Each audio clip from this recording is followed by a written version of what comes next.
She had everything the world told her to want, and she threw it all away for a life nobody could put a price on. On the coldest morning Black Hollow had seen in 11 years, a woman walked into a small mountain cafe with a split lip. She was trying to hide behind her hair and eyes that kept cutting toward the door, like she was waiting for something terrible to come through it. She wasn't waiting. She was running. And the man who stepped between her and the man grabbing her arm didn't do it because he was brave or noble or looking for a story to tell. He did it because it was the only thing that made sense in that moment. That man was Mason Holloway, and neither of them had any idea what they were walking into.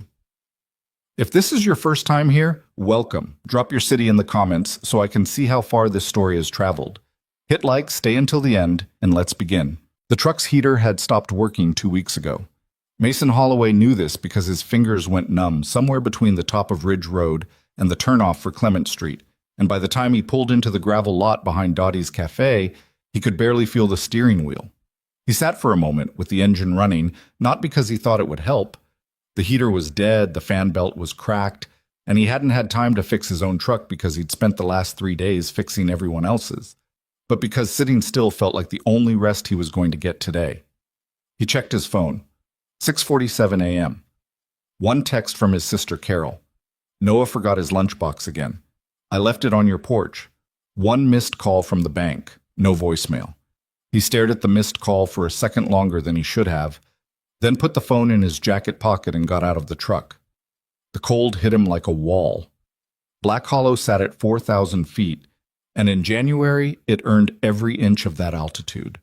The mountains pressed in close on 3 sides, and by mid-morning the sun would clear the eastern ridge and make everything look impossibly clean and bright.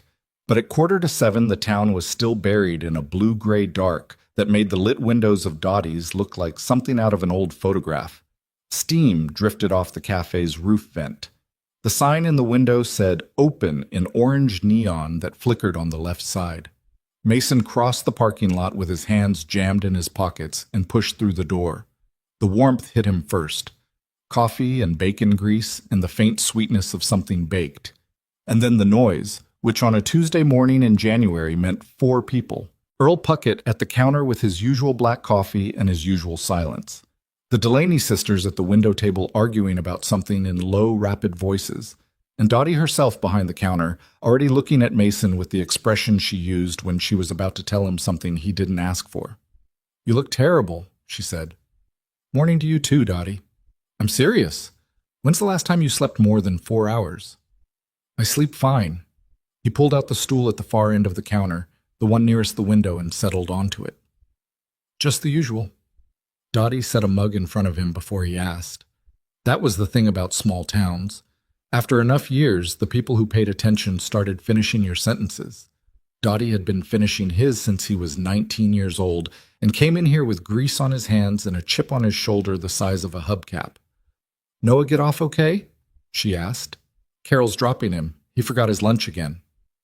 That boy would forget his head. He's 8. You forgot your head at 8 too. Some things are genetic. Mason wrapped both hands around the mug and let the heat work its way into his fingers. Through the front window he could see the street beginning to wake up. The hardware store owner flipping his sign. A woman walking a dog that looked deeply unhappy about the temperature. A plow truck grinding its way up the hill toward the elementary school. Black Hollow did this every morning. It came back to life slowly, like a thing that had been underwater. He was halfway through his coffee when the door opened. He didn't look up right away. He heard the bell, heard the cold air push in, heard Dottie say good morning in the slightly warmer voice she used for people she didn't know yet. He was reading the back of a paper napkin that someone had written a phone number on and left behind, not because he cared about the number, but because he needed something to do with his eyes while his brain woke up.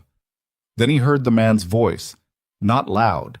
That was the thing that registered first. The voice wasn't loud. It was quiet in the specific way that made the hair stand up on the back of Mason's neck, the kind of quiet that means someone has learned to do damage without making noise. I told you to answer my calls. Mason looked up. There was a woman at the door. Young, maybe late 20s or early 30s, dark hair damp at the ends like she'd been outside without a hat, wearing a coat that was expensive enough to be out of place in this town and wrinkled enough to suggest she'd been sleeping in it. She had one hand on the door frame, and her body was angled away from the man who was with her, not dramatically, just away. The way people angle away when they've learned that the shortest distance to safety is a few inches. The man was a few years older, good-looking in a groomed, maintained way, the kind of face that photographed well. He was wearing a dark wool coat, and he had his hand on the woman's arm just above the elbow, not grabbing exactly, more like claiming. "I needed space," the woman said. Her voice was even, flat, controlled. "You needed space." He repeated it back to her like it was the stupidest thing he'd ever heard. "Vivian, you have a board meeting in 4 days. You have 300 people waiting on you to—" "I know." "Then what are you doing in—" He looked around the cafe with an expression of faint, unconcealed disgust. "Wherever this is." "Let go of my arm, Devin." He didn't. Mason set down his coffee mug. It wasn't a decision, exactly. It was more like his body made the call before his brain got involved, the same way it reached for a wrench when a bolt was stripped. Automatic, practical, just the thing that needed doing. He got up from the stool, crossed the cafe in about 6 steps, and stopped a few feet from them. "Hey," he said. The man, Devin, turned and looked at him. His eyes did a quick inventory. Work boots, canvas jacket with a small grease stain on the left cuff, calloused hands. Nothing impressive. His expression said the inventory came up short. "This is a private conversation," Devin said. "Might be," Mason said, "but she asked you to let go of her arm." A beat. Devin looked at him the way people look at things they're deciding whether or not to bother with. "Walk away," Devin said. "This doesn't concern you." "She said your name and she said let go." Mason kept his voice easy, not confrontational, not backing down, just level, like he was explaining something to someone who was going to understand it eventually. "That's 2 things. Seems pretty clear." Dottie had gone still behind the counter. Earl Puckett hadn't moved, but Mason caught the slight turn of the old man's head. The Delaney sisters had stopped arguing. Devin's hand didn't move from the woman's arm. Mason looked at her. "You want to come sit down?" She looked at him, really looked at him. Not a quick glance, but the kind of look that was trying to read something, figure out what the angle was, whether this was safe or just a different kind of trouble. He held still and let her look. "Yes," she said. "I would." She stepped to the side and Devin's hand fell away. Not gracefully, with the stiff release of someone who was choosing to let go because making a scene had a cost that currently outweighed the benefit. "This isn't finished," Devin said, but he was saying it to her back, which meant it was already finished for right now. Mason stood between them until the woman had moved past him toward the counter, then he turned and walked back without hurrying. He heard the door open behind him, the bell again, the cold air, and then the door closing. He sat back down on his stool. The woman was standing at the counter 2 seats down from where he'd been sitting. She was looking at the menu board above Dottie's head with the focused attention of someone who was trying to look normal and not quite pulling it off. Her hands, resting on the counter, were not entirely steady. "Coffee?" Dottie asked her, in the same tone she'd used with Mason. "Please?" A pause. "And whatever you'd recommend, something warm." "Oatmeal's good. I put brown sugar and a little salt in it, which sounds wrong, but it isn't." "That sounds perfect." Dottie poured the coffee and went to the kitchen pass-through. The woman wrapped her hands around the mug, and Mason could see, from where he was sitting, the slight shudder that went through her shoulders. Not cold, or not only cold. The particular kind of exhale that happens when you've been holding something tight for too long and you finally get half a second to put it down. He looked back at his own coffee. After a minute, she said without looking at him, "Thank you." "No problem." Another pause. "You didn't have to do that." "I know." "Most people wouldn't have?" He thought about that. "I don't know. Seemed like the kind of thing most people would do." She did look at him then. A short, sideways glance. "It isn't." He didn't argue with her. She'd know better than he would. "Mason," he said, and held out his hand. She looked at it for just a beat, a fraction of a second. and then shook it. Her grip was firm. "Vivian, you from around here?" "No."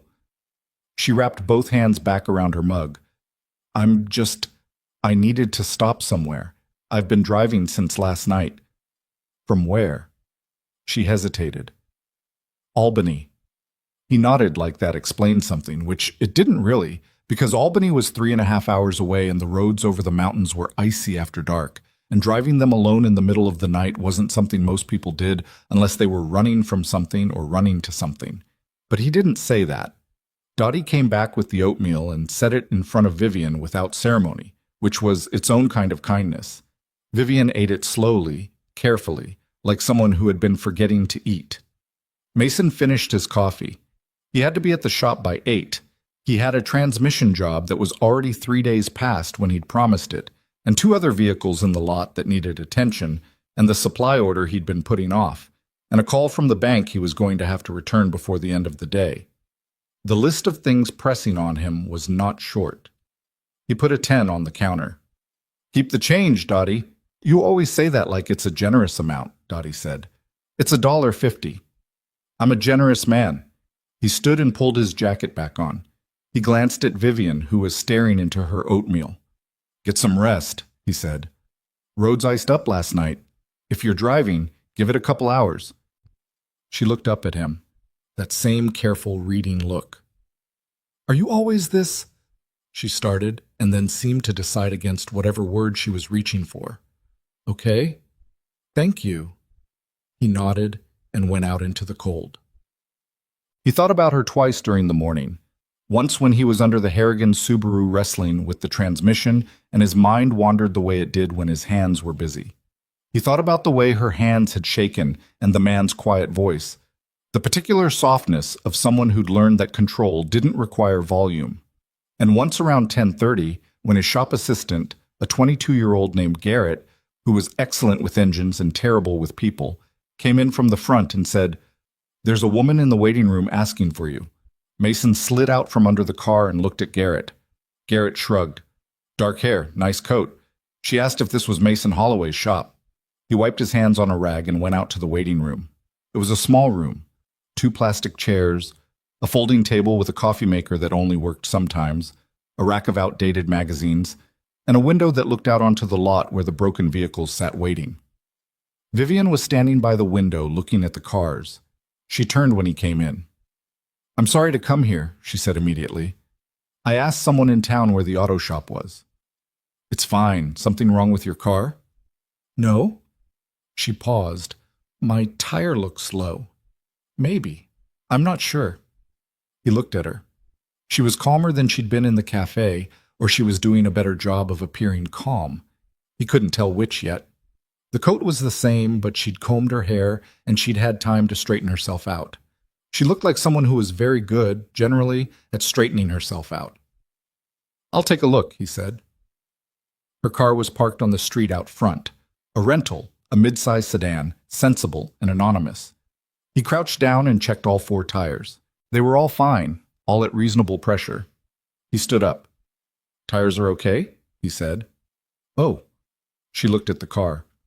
"I thought, Vivian." She stopped. "What's going on?" he asked. She looked at the street, down toward Dottie's, up toward the hardware store.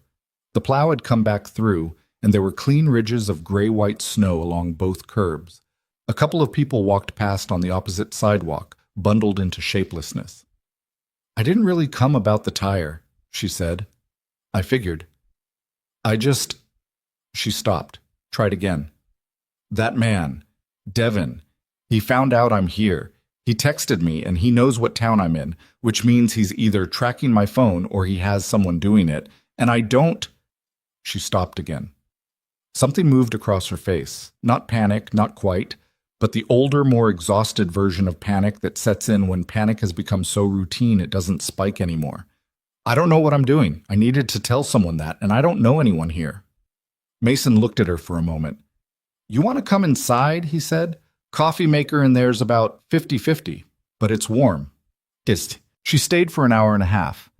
They sat in the waiting room with the so-so coffee while Garrett made noise in the garage, And Vivian talked in the careful, edited way of someone who had been burned by saying too much. She gave him pieces, not the whole picture, and Mason was fine with that because he understood editing. He'd been editing his own story for years. She told him the man was her ex-fiancé, that they'd been engaged for 14 months before she ended it 3 months ago. That ending it had not apparently communicated clearly enough that things were over. "He's not violent," she said, with the specific emphasis of someone who has thought carefully about the exact nature of a thing. "He's never hit me, but he—" She turned her coffee cup in her hands. "He's very good at making you feel like you need his permission to exist, like everything you do has to run through him first. And I got very good at navigating that, which is probably worse than if I'd just... Anyway, Mason agreed. I left New York without telling him. Without telling almost anyone. I just got in the car and drove until I got tired, and I stopped here because there was a light on." She looked at the window. "That's a stupid reason to stop somewhere." "Not really. I've been here 2 days and I have no idea what I'm doing." "Where are you staying?" "The inn on Maple Street, the one with the blue shutters." That was Patrice Odom's place. 3 rooms, usually empty in January, quilts on every bed and a cat that sat on the stairs and hissed at guests impartially. "Patrice runs a good place," Mason said. "She brought me soup last night without asking." "Yeah, that sounds like Patrice." Vivian almost smiled at that. Not quite. The corners of her mouth moved. "Can I ask you something?" she said. "Sure." "Why did you say anything? In the cafe. You didn't know me." He thought about it honestly. "I don't know. It looked wrong.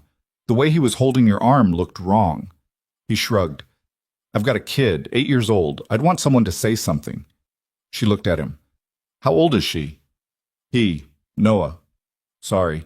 "No, people always say that. I think because I called him my kid and not my son." "Is his mother—" "She died 4 years ago. Car accident." He said it the way he always said it, straight, because there was no other way to say it that didn't make both people more uncomfortable. "It's just us now." Something shifted in her face. Not pity, which he was grateful for, but something more like recognition. The look of someone who understands loss without needing to perform sympathy about it. "I'm sorry," she said. "Yeah." He finished his coffee. "Me too." Dad. She came back the next morning. Not to the shop, to Dottie's. Mason was on his usual stool at 6:47, and at 7:03. The bell above the door rang and Vivian came in, wearing the same coat and a knit hat he hadn't seen before, probably purchased from the general store up the block. She sat down 2 stools from him, same as yesterday, and Dottie put coffee in front of her without asking. "Morning," Mason said. "Morning." She pulled the hat off and her hair went sideways. She pushed it back with one hand. "I turned my phone off." "The tracking thing?" "Yes." She wrapped her hands around the mug. "I know it's not a long-term solution." "Probably not." "I'm working on it." They sat with that for a moment. Dottie's radio was on. Country station out of the next county over. Something slow and guitar-heavy drifting in from the kitchen. Earl Puckett was in his usual spot. 2 snowplow guys Mason recognized were in the corner booth trading sections of a newspaper. "Can I ask you something?" Mason said. "You asked that yesterday and then asked it anyway before I answered." "Fair point." He glanced at her. "What do you do? For work, if you don't mind." A pause. Short, but there. "Business," she said. "Corporate. I run a company." "What kind?" "Consumer products. Retail. It's—" She picked up her mug. "Complicated to explain." "You don't have to explain it." "No, I just mean—" She seemed to be choosing something. "It's large, larger than I sometimes want it to be." He nodded. He didn't push. She was giving him what she wanted to give him, and that was fine. He had enough of his own things he didn't want to explain. "What about you?" she asked. "How long have you had the shop?" 7 years. Took it over from the guy who owned it before, Pete Harkness. He was ready to retire and I'd been working for him since I was 22, so... He turned his mug in a small circle on the counter. "It's not big, but it's mine." "That matters." "Yeah, it does." She looked at him. Do you like it? Actually like it, not just do you find it meaningful, the way people say they do when they mean they've made peace with something they didn't choose? That was a precise question, sharp even. He thought about it for a second. I actually like it, he said. I like fixing things. Something comes in broken and it leaves working. That's clean. There's not a lot of clean in life. She was quiet for a moment. No, she said. There really isn't. Tut. By the end of the first week, it had become a thing. Not a planned thing. Mason didn't plan it, and he was fairly sure she didn't either, but at 6:47 he was on his stool, and by 7:05 Vivian was on hers, and Dottie started putting the second mug out preemptively, which meant it was official in at least one person's mind.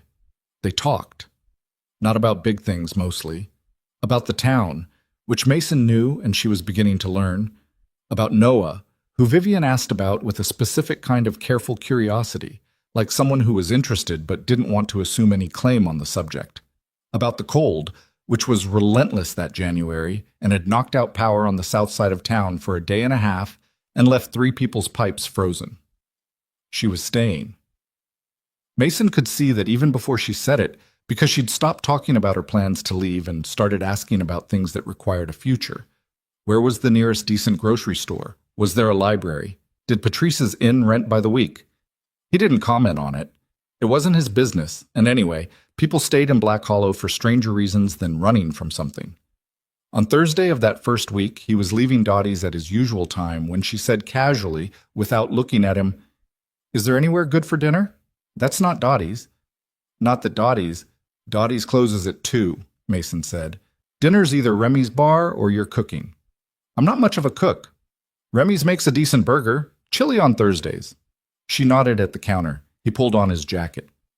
"You could come to my place," he said. And then, before that could land wrong, "I cook Thursday nights. Nothing fancy. Noah eats with me, and then it's usually leftovers for 2 days. There's always enough." She looked at him. That reading look, assessing. "I don't want to intrude," she said. "You wouldn't be, but it's up to you." She thought about it for a moment that stretched just long enough that he figured she was going to say no politely. Then she said, "What time?" "Jounce." She showed up at 6:30 with a bottle of wine she'd driven 40 minutes to a proper store to buy, which he only found out later, and a slightly nervous energy she was mostly hiding. The house was not impressive. He knew that.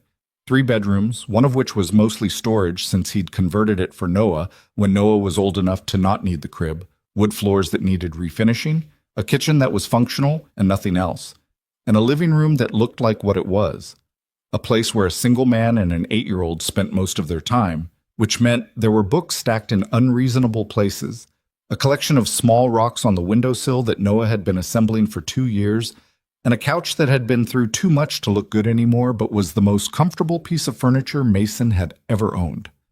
Noah was in the kitchen when Vivian came in, allegedly doing homework, but actually doing the thing he always did, which was draw elaborate pencil sketches in the margins of his math worksheets and call it thinking. "Noah," Mason said, taking Vivian's coat. "This is Vivian. She's going to have dinner with us." Noah looked up from the table. He had Mason's dark eyes and his mother's mouth, and a combination of both their stubbornness that had produced, in 8 years, a kid who was occasionally maddening and generally fantastic.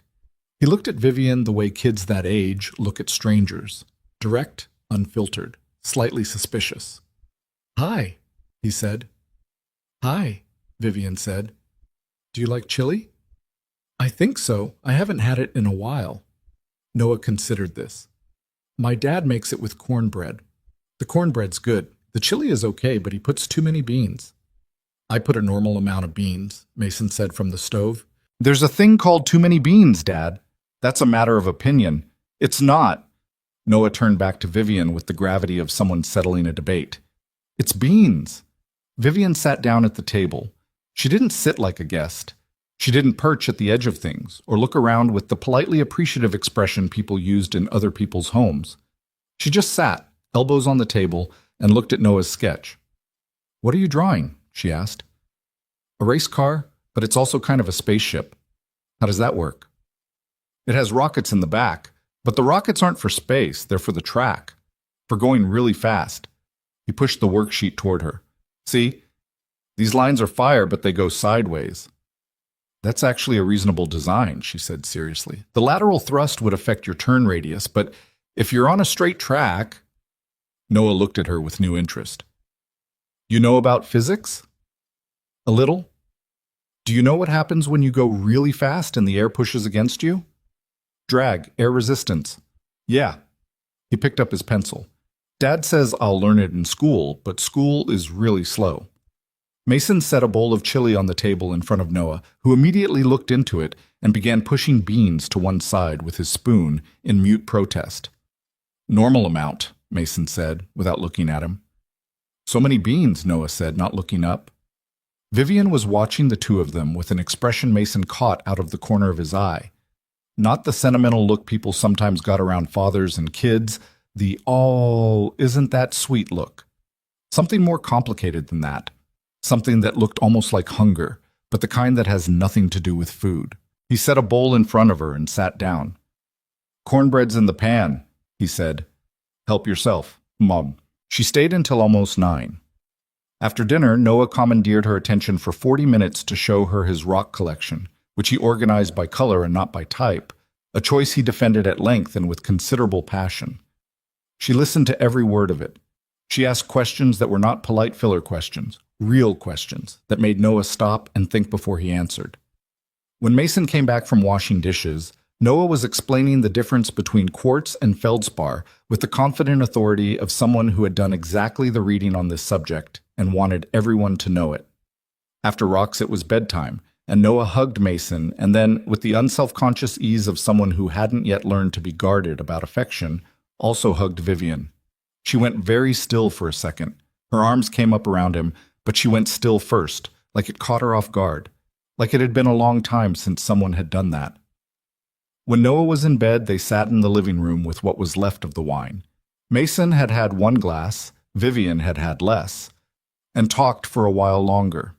The house got quiet in the way it always did after Noah was asleep, a particular kind of quiet Mason had never decided whether he liked or just tolerated. He's wonderful, Vivian said. He's a lot, Mason said. But yeah. He's curious about everything. She seemed to be thinking about how to say it. That's a thing some kids lose. He hasn't lost it. Not yet. She turned her wine glass in her hands. Do you think that's you, or is it just him? What do you mean? Did you raise him to be that way, or is he just like that? Mason thought about it honestly. I think it's mostly him. I just try not to get in the way of it. She was quiet for a moment. That's not nothing. He looked at her. She was looking at the window, at the dark outside where the snow had started again. You could see it in the light from the porch, soft and steady. Are you okay? He asked. Not as small talk. He meant the real version of the question. She was quiet for long enough that he thought she might not answer. Then she said, I don't know, I think I might be, for the first time in a while. Which is strange, because on paper this is... She gestured vaguely. This is not a good situation, objectively. I've abandoned my responsibilities. I'm hiding from someone who won't respect my boundaries. I'm eating chili with someone I've known for a week, objectively. Objectively, Mason agreed. But I feel... She stopped. I feel like I can breathe, which I haven't felt in a long time. He didn't say anything. Sometimes the right answer to that was silence, and he'd learned that the hard way, through all the times he'd tried to fill it. She left at 9:15, and he stood on the porch until her taillights disappeared down the road, and the snow came down soft and steady, and the town was quiet around him. He had not been looking for anything.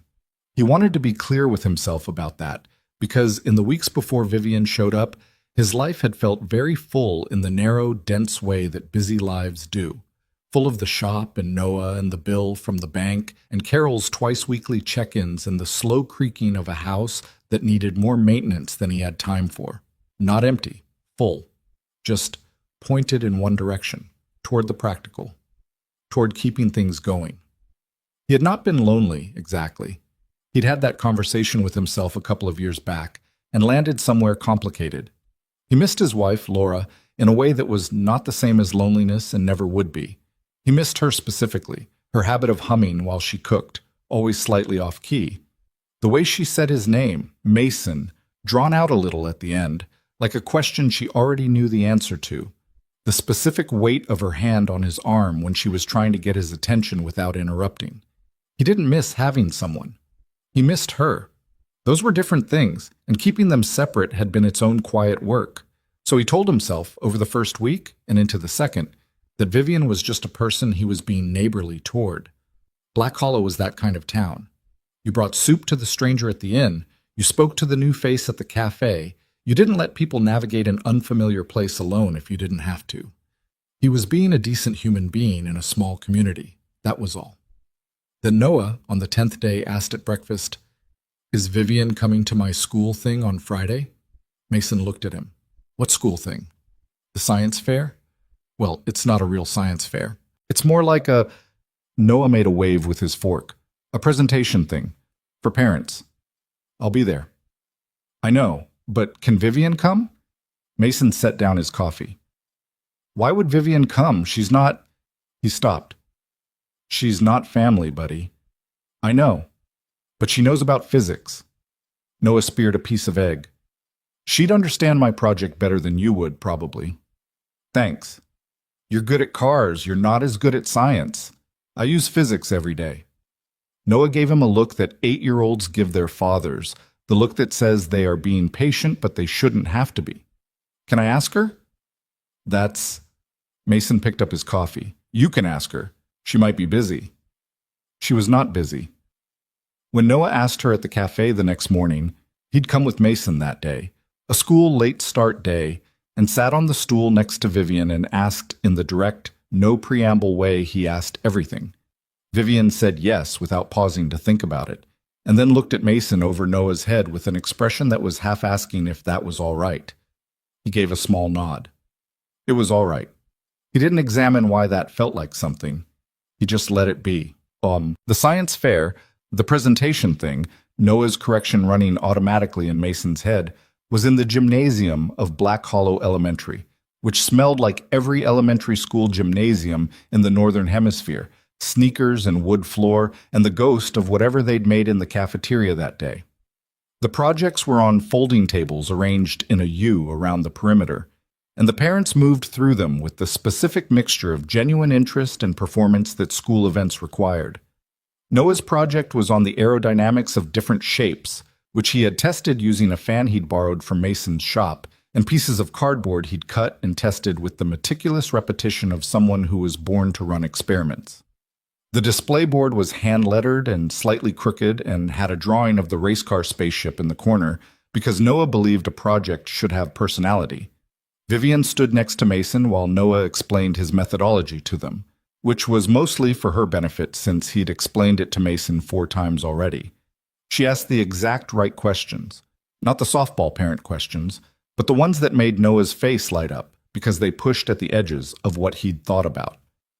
"What would happen if you changed the surface texture?" she asked. Noah stared at her. "Like rough versus smooth?" "Yeah. Would the shape still matter as much?"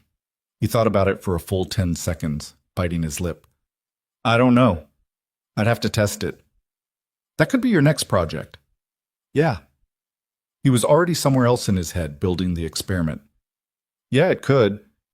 Mason watched this from a few feet away, where he'd stepped to let them talk, and he held a paper cup of bad gymnasium punch and did the thing he'd been trying not to do, which was feel something about it. About the way she talked to Noah like he was worth talking to. About the way Noah had already decided she was worth trusting. About the way the 3 of them fit in this gymnasium, in this school event, in this ordinary Tuesday evening in this small mountain town, fitting in a way that had no business being as natural as it was, given that 2 of the 3 of them had known each other for less than 2 weeks. He told himself it was nothing. The cup of punch was cold and sweet and terrible, and the gymnasium was warm, and across the table his son was explaining drag coefficients to a woman who had driven through the mountains in the middle of the night with nowhere specific to go, and Mason Holloway stood very still with his terrible punch and let himself feel, just for a moment, the specific and complicated thing he was refusing to name. He put the cup down. He walked back over to them.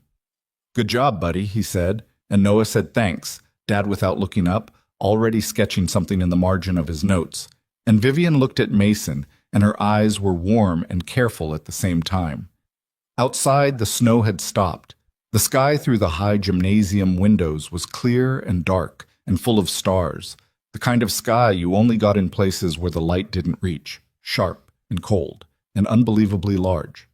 Mason was not looking for anything, but sometimes things find you anyway. February came in harder than January, which in Black Hollow meant something. The temperature dropped another 8 degrees, the kind of cold that made the wood in old houses crack at night like something was trying to get in. And the mountain roads iced over so reliably that Mason started keeping a bag of sand in the truck bed just to spread at the bottom of his driveway every morning. The town contracted the way it always did in deep winter. People moved between home and necessary stops without lingering. The sidewalks cleared out by 4 in the afternoon, and the only places that stayed warm and populated past dark were Dottie's in the morning and Remy's at night. Vivian was still at Patrice's inn. She'd been there 3 weeks now, which was longer than Patrice had had a guest stay since the couple from Boston, who'd come to look at property 2 years back and ended up staying 5 weeks before deciding Black Hollow was too remote. Patrice had mentioned this to Mason at the hardware store. Not as gossip, exactly. Patrice was not a gossip, but as the kind of information that got shared between people who paid attention to their town. She'd said it the way she said most things, flat, factual, with a slight uptick at the end that meant she was watching to see what he did with it. Mason had nodded and said he was glad Patrice had a guest, and Patrice had looked at him with the expression she used when she knew there was more to a thing and was deciding whether to press it. She didn't press it. That was also Patrice. The mornings at Dottie's had become fixed. Vivian arrived between 7 and 7:10. Mason was always already there. And they drank coffee and talked for 40 minutes before he drove to the shop, and she walked somewhere. The library some days, the small park by the creek on the days when the cold eased enough to make it bearable, once or twice into the hardware store where she'd struck up an unlikely friendship with Gus Tanner, who was 74 and had opinions about everything and seemed delighted to have found someone willing to hear them all. "Gus told me the history of every building on this block," she said one morning, both hands around her mug, hat pushed back on her head. She'd bought better cold weather gear by now. Proper boots, a heavier jacket, a hat that actually covered her ears. She looked less like someone who'd arrived somewhere by accident and more like someone who was beginning to inhabit a place. "Did you know the building where your shop is used to be a feed store? And before that it was some kind of tannery?" "Gus will tell you what it was in 1887 if you give him a chance," Mason said. "He did. He told me about 1887. She looked almost pleased about this. "He said the man who owned it was a crook and everyone knew it. Everyone still knows it. That man's great-grandson went to school with me." "Is he also a crook?" "Mostly he just doesn't use his turn signal." She laughed. It was the first time he'd heard her actually laugh. Not the polite exhale, not the almost smile, but an actual laugh, quick and a little surprised, like it caught her off guard too. Dottie, behind the counter, glanced over and said nothing, but her expression shifted in the way it did when she approved of something. Mason looked back at his coffee. He was being careful. He knew he was being careful. He'd been careful since the second week, since the science fair, since the night she'd sat in his living room and said she could breathe. There was a version of being careful that was the right thing, and a version that was just fear wearing the right thing's clothes, and Mason was not always certain which one he was practicing. What he was certain about, she was still keeping things from him. Not dishonestly. More like there were rooms in her that she hadn't opened yet, that she was still deciding whether to open. She talked around her company the same way every time, sliding to the edges of it without going in. She never talked about money. She'd mentioned New York a handful of times, but always briefly, in the past tense, like a place she'd visited a long time ago. He didn't push. He figured she'd tell him what she wanted to tell him when she wanted to tell it, and if she never did, that was also her right. He'd met people in Black Hollow who'd been there 20 years and still hadn't explained what they'd left behind. The mountains collected people like that. It wasn't his business to collect their reasons. What became his business, slowly and without any clear moment he could point to, was the rest of her. The part that showed up at Dottie's every morning. The part that asked about Noah with the particular attentiveness of someone who was genuinely interested and not performing interest. The part that walked around this town learning its bones like she might need to know them. On a Wednesday, in the second week of February, she showed up at his shop. Not like the first time, with the pretense about the tire. She came in through the front door, said hello to Garrett, who by now had developed a slight awkwardness around her that Mason found mildly entertaining, and came to the garage door and knocked on the frame. Mason was under a pickup. He rolled out on the creeper, looked up at her. "I need to show you something," she said. He sat up. She was holding her phone, which she'd turned back on 2 weeks ago after some kind of call with someone she referred to only as her IT person. The screen was facing down. "What's going on?" She turned the phone over. It was an email. Long, the kind that had clearly been drafted carefully, with the precision of someone who chose words for effect. He read it once, not fast enough to catch everything, and looked up at her. "That's Devin?" "That's his lawyer." He looked at the email again. Phrases surfaced: breach of fiduciary duty and in the event of continued absence, and as previously agreed in the partnership arrangement. He was not a lawyer. He did not fully understand the legal architecture of what he was reading, but he understood the shape of it, which was a man using formal language to make a woman feel like her choices were not her own. "He's saying you legally have to come back?" "He's saying he'll argue that I do." She put the phone in her pocket. "Whether he has a case is—" She stopped. "I have lawyers. I have good ones, but it costs time and energy I'd rather spend on other things." "Can he actually make you do anything?" "No." She said it firmly, but then something moved across her face. "Not legally, but Devin doesn't usually work through legal channels. He works through—" She seemed to be looking for the word. "Pressure. He finds what matters to someone, and he applies pressure to that thing." "What matters to you?" She looked at him evenly. "The company. The people who work there. 360 employees who need to know their leadership isn't in—" She stopped herself. "He'd leak to the press that I've gone missing, create instability, hurt the stock price, hurt the people." Mason looked at her. She just said more about her actual life in 1 minute than she had in 3 weeks, and they both knew it, and she was watching him to see what he did with it. "What do you want to do?" he asked. "I want to not go back yet." A pause. "I know that sounds— It doesn't sound like anything. What do you need?" She looked at the floor of the garage, then back at him. "I don't know. I think I just needed to tell someone." "Okay." He picked up the rag from beside the creeper and wiped his hands. "You hungry? Garrett goes to Dottie's for lunch at noon, picks up a sandwich. I can have him get 3. She blinked. Whatever she'd been bracing for, advice, alarm, questions she'd have to answer. It wasn't that. "Sure," she said after a second. "Good. Tell him turkey. He always comes back with the wrong thing if you don't specify." She almost smiled. "Turkey. Got it." She went back out to the waiting room, and Mason rolled back under the truck and lay there for a moment in the particular quiet of the garage, the cold smell of metal and oil, the distant sound of the radio Garrett kept on. He stared up at the undercarriage of the pickup and thought about 360 employees and the particular way she'd said leadership and the fact that she ran something large enough to move a stock price. He let that sit. Then he picked up his wrench and went back to work. They ate lunch in the waiting room, the 3 of them, Mason and Vivian and a very self-conscious Garrett, who eventually forgot to be self-conscious because Vivian asked him about the car he was restoring in his parents' driveway, and Garrett could not be self-conscious and talk about his car at the same time, which was a documented fact. He talked for 20 minutes about the engine, and Vivian asked questions that revealed she knew considerably more about engines than most people in a wool coat with good boots. And by the end of it, Garrett looked at Mason with an expression that said, "Where did you find this person?" And Mason shrugged one shoulder. After Garrett went back to the garage, Vivian was quiet for a moment, picking at the edge of her sandwich wrapper. "What?" Mason said. "Nothing. She looked at the window. "I've had lunch meetings in rooms where the table costs more than most people's cars, and I've had people talk at me for 2 hours and say nothing. And that kid just told me genuinely interesting things about a 1968 Camaro for 20 minutes, and I can't explain the difference, but there is one. Garrett's a good kid. What's he doing here? Working for you?" "He's from here. His family's here." Mason gathered the sandwich wrappers. Not everyone wants to leave. She looked at him. Do you want to leave? No. He said it without having to think.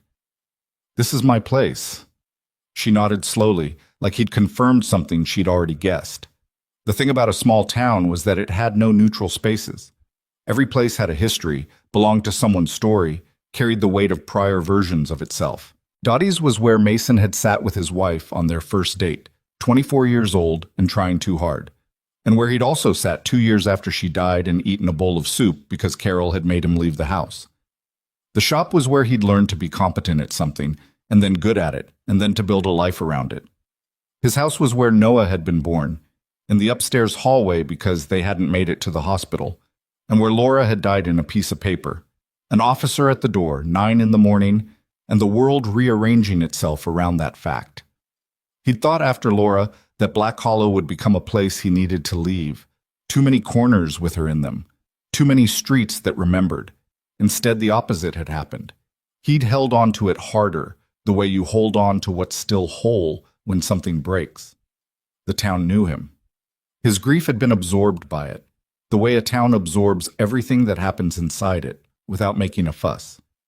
He'd stopped wondering, at some point, what it would be like to want something different. Now he found himself wondering again. Not clearly, not yet, just the small, involuntary wondering that starts before you know it's starting. Vivian stayed until 2, when he had to get back to work, and she walked back to Patrice's Inn through the snow, with her hands in her pockets and her new hat pulled down over her ears. And he watched her go from the doorway of the shop for probably 5 seconds longer than he should have before going back inside. Garrett appeared at his elbow. She's something, Garrett said. Get back to the Subaru, Mason said. Garrett got back to the Subaru. But he was smiling, and he didn't bother to hide it, and Mason told himself he was going to charge him half an hour of overtime just for the expression on his face. He didn't, but he thought about it. By the 3rd week of February, Vivian was at the shop 3 times.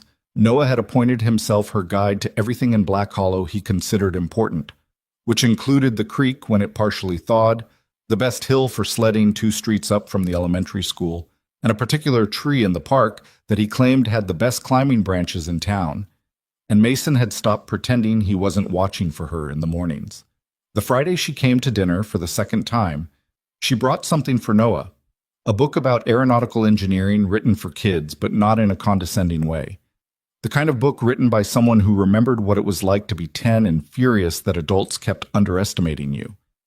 Noah looked at it for about 30 seconds and then went silent for 40 minutes, reading at the kitchen table with the book propped against his water glass, while Mason made pasta and Vivian sat on the counter. She'd moved from the table to the counter at some point in the first hour, naturally, without being invited, the way people move when they're comfortable, and they talked about nothing in particular. It was the nothing in particular that was getting to him, the ease of it. He'd expected something with her to feel effortful, given everything.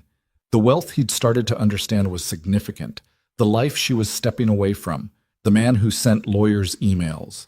He'd expected her to be high maintenance in some way he couldn't specify, because people from that world usually were, in his limited experience of it, which was mostly television and the occasional customer who drove in from the city and looked at his shop like they were not sure how they'd arrived here. She was not high maintenance. She was, if anything, the opposite.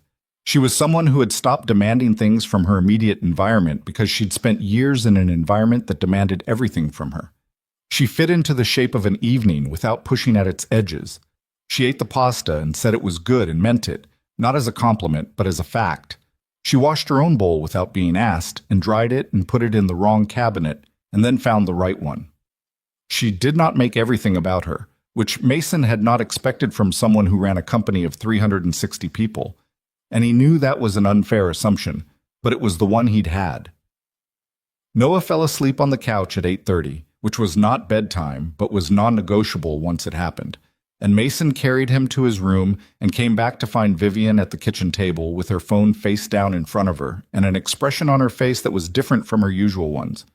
"You okay?" he asked. She looked up. "There was a missed call from my chairman." He sat down across from her.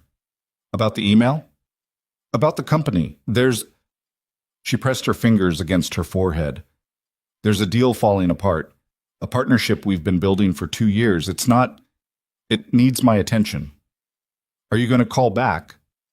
Tonight? She looked at the phone. No. Tonight I'm going to sit here for another 20 minutes and pretend I'm a normal person, and then I'll go back to Patrice's and deal with it. He looked at her steadily. You know you don't have to pretend to be anything here. She looked back at him. In the kitchen light, she looked tired. Genuinely tired, not performed tiredness, but the specific fatigue of someone who has been managing too many things for too long and has only recently started to feel the weight of it now that she has a moment to stop. I know, she said. That's actually what I mean.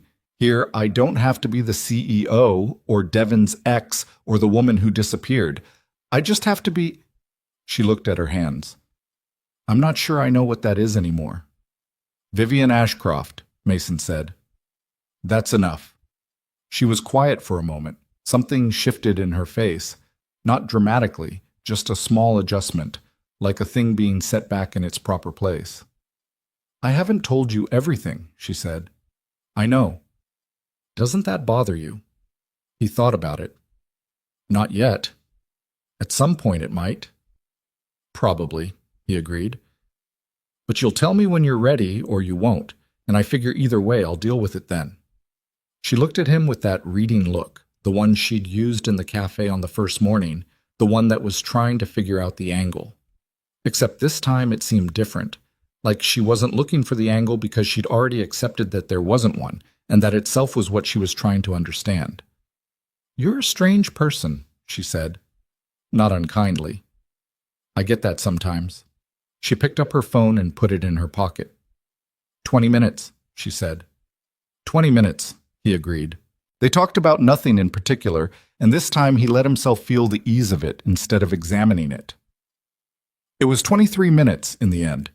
He counted vaguely, not consciously, the way you count things you're not trying to count. After she left, he stood in the kitchen and looked at the bowl she'd washed, sitting in the wrong spot in the cabinet until she'd found the right one, and then at the book Noah had left on the table, and he felt the full complicated weight of something building and decided, one more time, not to name it yet. That was a Thursday. On Friday, everything shifted. He was at the shop by 8. At 8:40, Carol called. Carol was his older sister by 4 years, and she'd been in Black Hollow all her life, which meant she knew everything about it and was occasionally exhausting about this fact.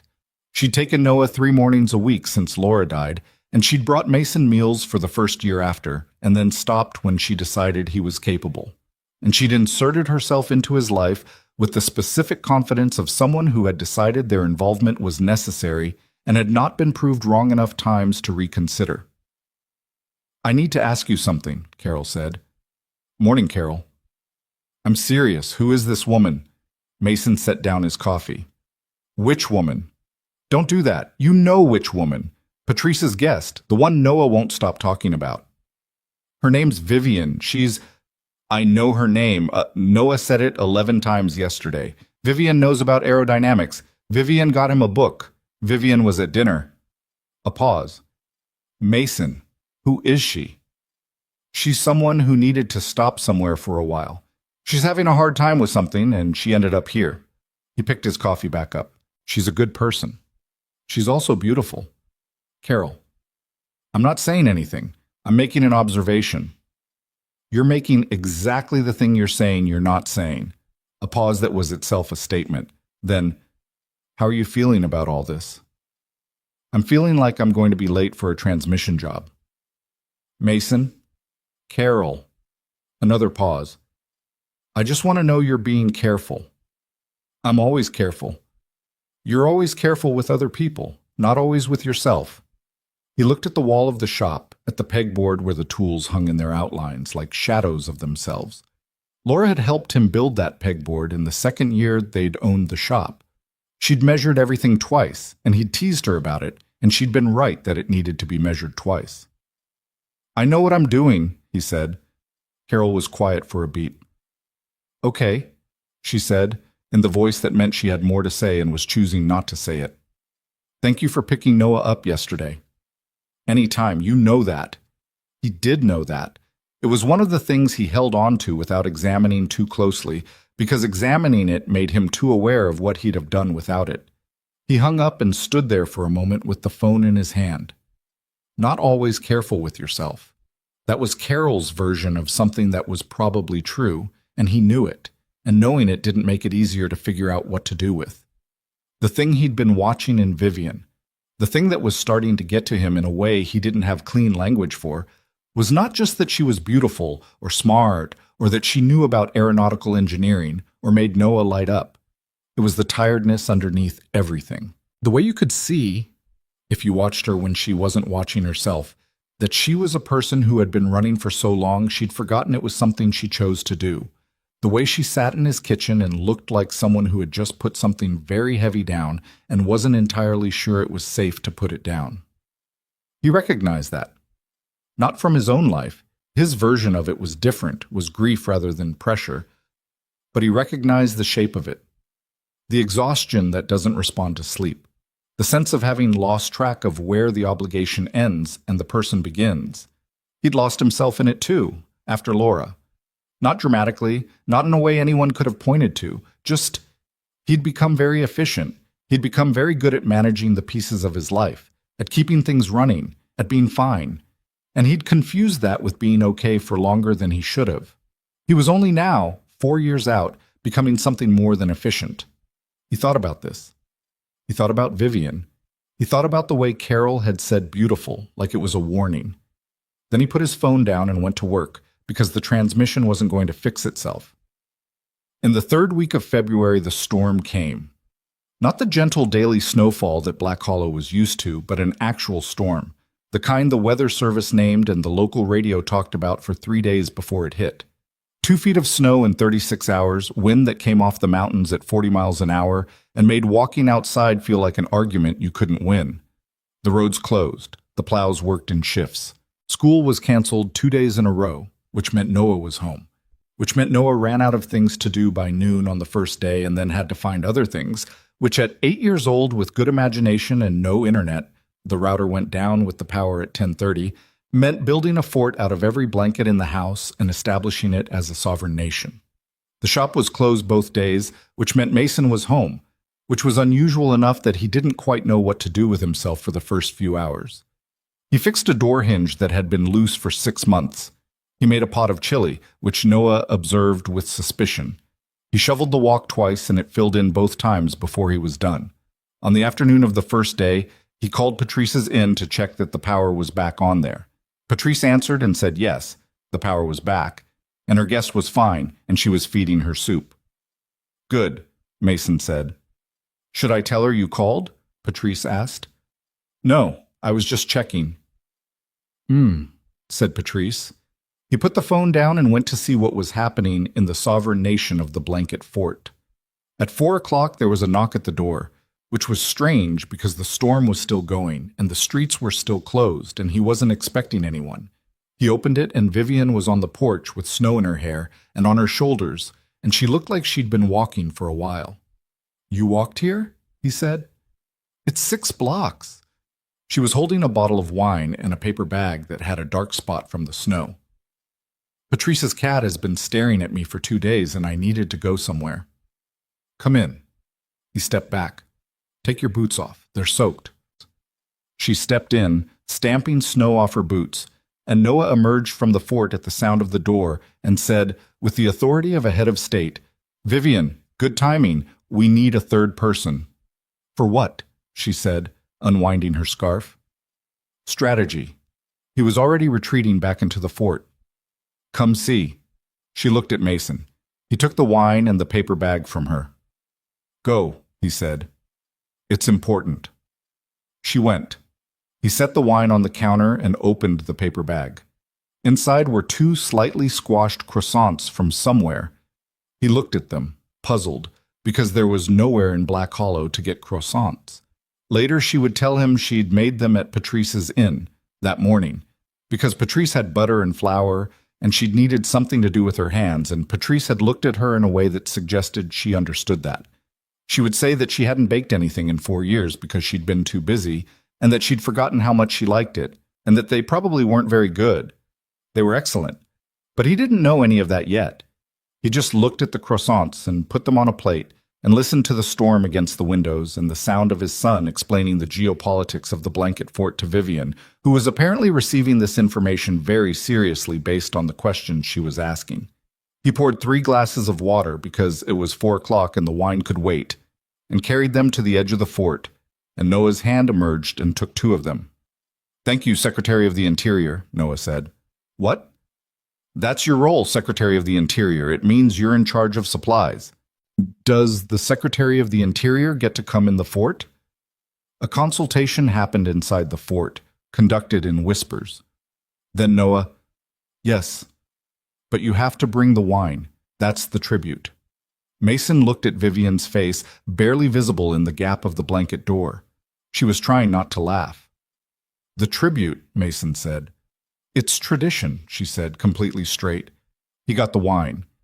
They spent 2 hours in the blanket fort. It was cramped and the floor was hard, and Noah talked for most of it, explaining the fort's constitution, which he was making up as he went, and which Vivian was editing in real time in a way that Noah found deeply satisfying.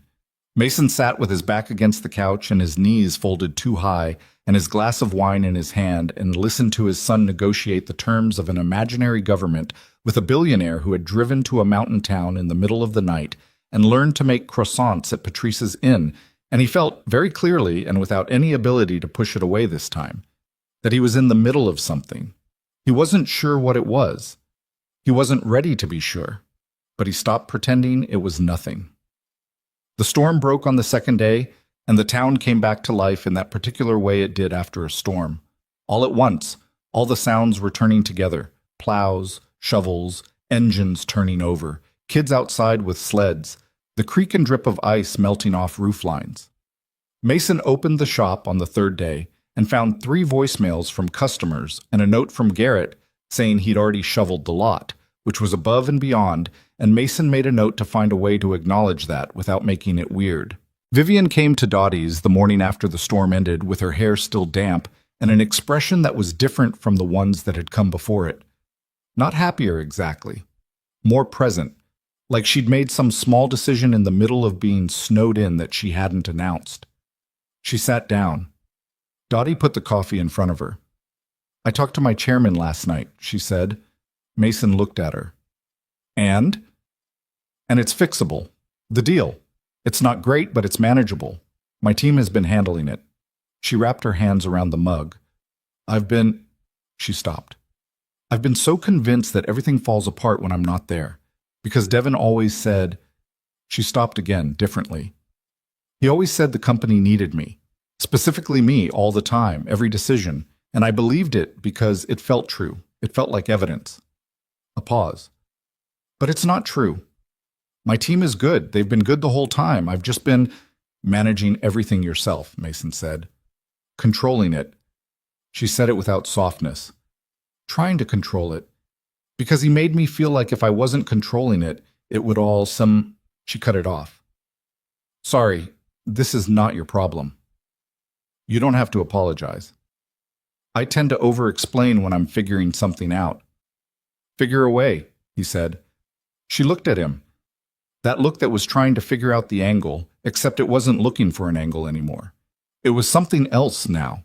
Something more direct, more unguarded, like the first layer of whatever she kept carefully managed had started to loosen. "What?" he said. "Nothing." She looked at her coffee. "I'm just..." A pause. "I'm not used to people being straightforward. It's just how I am." "I know, that's what I mean." She was quiet for a moment. "Most people have something they want." "From you specifically?" "From me. My name, my money, my..." She made a small gesture. "My adjacent things." He thought about what she'd said carefully. "I want good coffee, and to not be late to work," he said. "That's what I've got." She almost smiled. Then she did smile fully, the real version of it. And he saw what her face looked like when she wasn't managing it, and it was something he held on to for the rest of that day without meaning to. The last week of February brought a thaw. Not true spring, not in the mountains, but a 3-day period where the temperature climbed enough to turn the top layer of snow to slush and make the creek run loud and the air smell like pine, and something darker underneath, like the earth coming back to itself. Mason took Noah to the creek on Saturday, the way he always did when the weather turned. It was a ritual. The same spot, the same flat rocks, the same counting of how high the water had risen since winter. Noah threw rocks at the ice that was still hanging off the far bank. Mason watched. He'd called Carol that morning and told her some of what was happening. Not all of it. He didn't have all of it yet, but enough. He'd said, "I think I'm feeling something that I don't know what to do with." Carol had been quiet for a moment. Then she'd said, "That's different from what you usually say." "What do I usually say?" "Nothing." "You usually say nothing." He'd thought about that. "Is nothing bad?" "It's not bad. It's just very you." A pause. "Mason. Feeling something isn't the same as doing something about it. You're allowed to just feel it for a while." He was trying to do that. He was not good at it. Noah threw a particularly satisfying rock that broke a chunk of ice off the far bank and turned to Mason with both arms raised. "Did you see that?" "I saw it. Direct hit." "Direct hit," Mason agreed. Noah dropped his arms and went back to looking for rocks. He was quiet for a moment, which was unusual enough that Mason paid attention to it. "Dad?" Noah said. "Yeah." "Do you like Vivian?" Mason looked at his son. "She's a good person." "Yeah." "I mean, like..." Noah made a face, sorting through language. "Like, you know?" "Where did you get that question?" "Aunt Carol said something." "I'm going to have a talk with Aunt Carol." "She didn't say anything bad. She just said you look..." He scrunched his nose. "Different when Vivian's around." Mason was quiet for a moment, looking at the creek. "Do you like her?" he said. "You can tell me honest." Noah considered this with the gravity he gave everything. "Yeah, she asked me real questions, not the questions adults ask because they're supposed to." "What kind of questions do adults ask because they're supposed to?" "Like, how's school and what's your favorite subject?" He said this in a slightly robotic adult voice. "She asks things like what I actually think, and she listens to the answer." He threw another rock, smaller this time. Mom used to do that. Mason held very still. It was the first time in a year Noah had brought up Laura without Mason starting the subject first. He'd stopped bringing her up the way kids do when they can feel something around a topic is tender, and they've learned to leave tender things alone. The fact that he'd said it now, here, in the same breath as Vivian, Mason didn't know exactly what to do with that. It hit him somewhere below the chest, in the complicated place where grief and love and time all pressed against each other. "Yeah," Mason said. "She did." Noah nodded and threw another rock. "I'm just saying," he said. "I heard you." "Okay." He found a flat stone and turned it over in his hand, considering its aerodynamic potential. "Can we ask Vivian to come to the creek next time?" Mason watched the water. It was high and fast and brown-green with snowmelt, running over the rocks with the noise of something that didn't need to hurry, because it was going to get where it was going regardless. "We can ask her," he said. Noah nodded, satisfied, and sent the flat stone skipping perfectly across the surface of the water. 3 skips before it sank. That was something, Mason thought. 3 was something. He turned his face into the cold air and let it hit him, and he stood there for a while with his son, listening to the creek go. March came in like it meant to stay. The thaw that had hinted at itself in late February pulled back, the way mountain weather always did when you started to trust it. And the first week of March brought another hard freeze that locked everything back down and left the roads glassy and treacherous by morning. Mason started keeping the sandbag in the truck bed again. The shop was busy. Post-storm season always brought in the cars that had been driven hard on bad roads, and were now showing it, radiators and alignments, and one spectacularly damaged undercarriage from a man who tried to cross the flooded creek road south of town on a dare and hadn't won. Life had a rhythm again. The morning coffee at Dottie's, the shop, picking up Noah, dinner. Vivian woven into it at the edges and increasingly toward the center. She'd started helping Noah with his science project extensions. The surface texture experiment she'd suggested at the school fair had become a real project, properly documented with a notebook and everything. They worked on it at Mason's kitchen table 2 evenings a week, Noah doing the hands-on testing and Vivian helping him write up the methodology, and Mason made food and listened to them argue about variables from the kitchen. It was too easy. That was the thing he kept running up against. It was too easy and too natural, and he'd been around long enough to be suspicious of things that felt that way, because easy and natural sometimes meant you weren't paying attention to the part that was about to go wrong. But it was also the first time in 4 years he'd sat in his own house and heard something other than just himself and Noah filling it, and he was not entirely sure what to do with how much that meant to him. He was thinking about exactly that, standing at the shop sink washing his hands at the end of a Tuesday, when Garrett came in from the front and said, with the specific careful tone he used when he wasn't sure how something was going to land, "There's a guy out front. He asked for you by name. He's not here about a car." Mason looked up. What does he look like? Garrett thought about it. Like someone who spent a lot of money on his coat and wants you to know it. Mason dried his hands slowly. He already knew who it was. Devin Carver was standing on the sidewalk outside the shop rather than coming in, which was either a power move or a refusal to enter a space he found beneath him, possibly both. He looked the same as he had in the cafe 6 weeks ago. Well-maintained, controlled, the kind of man who had never in his life misplaced his keys. He was wearing a coat that cost more than Mason's truck payment, and he had his hands in his pockets in a way that was meant to look relaxed and didn't quite get there. Mason came out of the shop and stopped a few feet from him on the sidewalk. "Mr. Holloway," Devin said. "That's right. Do you have a minute?" "Depends on what for." Devin looked at the shop, at the cars in the lot, at the hand-painted sign above the door that said Holloway Auto in letters that had faded slightly over 7 years. He didn't comment on any of it, but his eyes did briefly. "I'd like to talk to you about Vivian," he said. "Then you should talk to Vivian." "I have. She's not—" He stopped. Rearranged. "She's not being reasonable. I think you might be a factor in that." Mason looked at him. He kept his face neutral, which was not difficult because years of working on cars had taught him to keep his face neutral when he was thinking, and right now he was thinking several things at once. "A factor," he said. "You've been spending time with her. She trusts you." He said it without making it sound like a compliment. "I think she's found a comfortable situation here, and she's using it to avoid dealing with her actual responsibilities." "That sounds like something you'd say to Vivian." "I've said it to Vivian. She doesn't hear it from me anymore." He paused. "I'm hoping she might hear it better coming from someone she's not." Another pause. "Someone more objective. You want me to tell her to go back? I want you to help her understand what's at stake." Mason looked at him for a moment. The street was quiet. Mid-morning Tuesday, a couple of cars moving up the hill, Gus Tanner's hardware store open across the street with the door propped despite the cold, the way Gus propped it from October through April, regardless of the temperature, because he said the fresh air helped him think. "What's at stake?" Mason said. "Her company, her reputation, 360 employees who depend on her being present. A deal that is—" He seemed to be selecting from a list of alarming facts and choosing the most effective one. "If she's not back in that office within the next 2 weeks, we lose a partnership that took 2 years to build.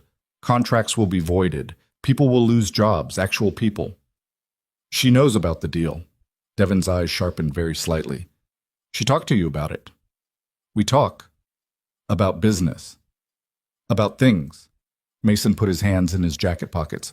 "What do you actually want, Devin? Not the company line. What do you want?" Something moved across Devin's face. Quick, like a shadow passing over still water, and then gone. "I want her back," he said, in a tone that was trying to sound like he meant the company. "She ended the engagement. She was in a bad place. She made decisions under—" "She made a decision, and it was hers to make." Mason said it evenly. "I don't know everything that went on between you, but I know she's not in a bad place now. I know she seems like a person who's starting to figure out what she actually wants, and I don't think that's something you should be trying to interfere with." Devin was very still, the controlled kind of still, not calm but managed. "You're in over your head," he said quietly. "Might be. You don't know who she is. I know who she is here." "Here!" He repeated it with a faint contempt he didn't bother fully hiding. Here is a cafe and a snowstorm and an auto shop. Here is not her life. Her life is in New York, with the company she built, and the people who need her there, and the world she belongs to. He took one hand out of his pocket and made a gesture that took in the street, the shop, Black Hollow in its entirety. This is a vacation from her life, and when vacations end, people go home. She'll go home, and when she does, she won't be thinking about— His eyes moved to the shop briefly. This. Mason held that for a moment. You done? He said. Devin looked at him, a long, assessing look, the kind that was measuring and finding insufficient. I'm done, he said. Then I've got work to do. He went back inside and did not watch Devin leave, but he heard the car, a rental, high-end, its engine too quiet for the street, pull away from the curb and move up the hill. He stood in the waiting room for a minute. The coffee maker was doing its 50-50 thing, gurgling in the corner, either going to produce coffee or not going to produce coffee, the situation genuinely unclear. Garrett appeared in the garage doorway. You okay? He said. Fine. Mason looked at the coffee maker. Was it the Subaru or the pickup I'm supposed to finish today? Both, Garrett said, carefully. Right. He went to the garage. Both. He didn't tell Vivian about the visit. He turned it over a few times and came at it from different angles and landed in the same place each time. It wasn't his to tell. Vivian knew Devin. She knew how he operated. Telling her he'd shown up would make her feel cornered and make her feel like Black Hollow wasn't safe anymore. And that felt like the wrong move when she was only now beginning to stand up straight. What he did was think about what Devin had said. Here is not her life. He thought about that late Tuesday night after Noah was in bed, sitting in the living room with a book he wasn't reading. He thought about the way Devin had said it, the complete confidence of it, the assumption that what Vivian had been before was more real than what she was now. He thought about whether that was true. And then he thought about the particular thing that had happened when Devin said she won't be thinking about this. The tiny, specific movement in his own chest that happened when the word this took in his shop and his town, and by extension himself. He recognized that movement. He'd been trying not to recognize it for about 6 weeks. He put the book down. He had been in love exactly once in his life, and he had known it the same way. Not in a dramatic moment, but in the slow accumulation of small ones, each small thing adding to the weight until the weight became undeniable. He had not been looking for it the first time either. Laura had walked into Pete Harkness's shop to get her car looked at, and she'd waited on the same plastic chair that was still in the waiting room and read the same outdated magazines, and Mason had come out covered in grease at 22 years old, and she'd looked at him and said, that bad? And he'd said the car or my face. And she'd said, I wasn't talking about your face. He'd known something was happening then, but he hadn't named it for another 3 months. He sat in his living room and looked at the pile of rocks on the windowsill, Noah's ongoing geological survey of Black Hollow, and he named it. He was in love with Vivian Ashcroft. He didn't know her full story. He didn't know the exact scale of her life or all the things she'd left behind or what she was going to decide about any of it. He was in love with her anyway, the way you fall in love with real things, incompletely, without full information, before you're ready. He sat with that for a while. Then he turned off the light and went to bed. He slept badly, which he expected. In the morning, he went to Dottie's and she was already there, early, unusual, sitting with both hands around her mug and looking at something outside the window. She looked up when he came in and something in her face relaxed, which was a thing he only noticed because he'd learned to read her face and what relaxing looked like on it. You're here early, he said, sitting down. Couldn't sleep. She looked at him. Devin was here yesterday? He went still. Here? In Black Hollow? He texted me at 2 a.m, a photo of the sign outside Dottie's. She turned the mug in her hands. He wanted me to know he'd been here. That's how he works. He doesn't always say the thing directly. He just shows you that he can reach you wherever you go. Vivian, he said it carefully. He came to the shop. She looked at him, very directly. When? Yesterday morning. A beat. I was going to tell you. I was trying to figure out how. She held his eyes for a moment, and he couldn't tell if she was angry or just processing. What did he say? He told her. He gave her the honest version. The company, the deal, the employees, and the other thing, the personal thing, she'll go home and she won't be thinking about this. He told her all of it because she deserved all of it, and because keeping the last part from her would have been its own kind of dishonesty. She listened without interrupting. When he finished, she was quiet for a moment. He came to you, she said. Specifically to you. Yes. Because he figured out you matter. He didn't answer that. She looked at the window. The street outside was ordinary. Gus opening the hardware store, a woman walking with a stroller bundled against the cold, the plow having already come through and left the curbs clean. He's not wrong about the company, she said. The deal is real. The stakes are real. She paused. But he's using real things to make me feel like I have no choice. He's been doing that for 2 years, and I kept mistaking it for caring about me. She picked up her mug. He doesn't care about me. He cares about having access to the company through me. Those are different things, and I confused them for a long time. You don't have to explain it to me. I want to. She said it firmly. I want you to understand it because I realize She stopped. I've been giving you pieces. For 6 weeks I've been giving you pieces and letting you just accept that, which you did, which is a pause. That's not nothing, Mason. He waited. She set the mug down and turned to face him more directly, the way she did when she was going to say something she'd decided to say. My name is Vivian Ashcroft. My company is Ashcroft Consumer Group. We're publicly traded. Revenue last year was $4.3 billion. She said it straight, no softening, no adjustment for audience. I inherited the company from my father when I was 24, and I built it from a mid-size regional business into what it is now. I've been the CEO for 6 years. Devin was my CFO before he was my fiancé, which was a mistake I made because I confused competence for character. She paused. That's the real version. 4.3 billion. He kept his face even. He was good at keeping his face even. Okay, he said. Okay, she repeated, slightly incredulous. What do you want me to say? I don't know. Most people say something when I tell them that. What do they usually say? They usually look at me differently. She studied his face.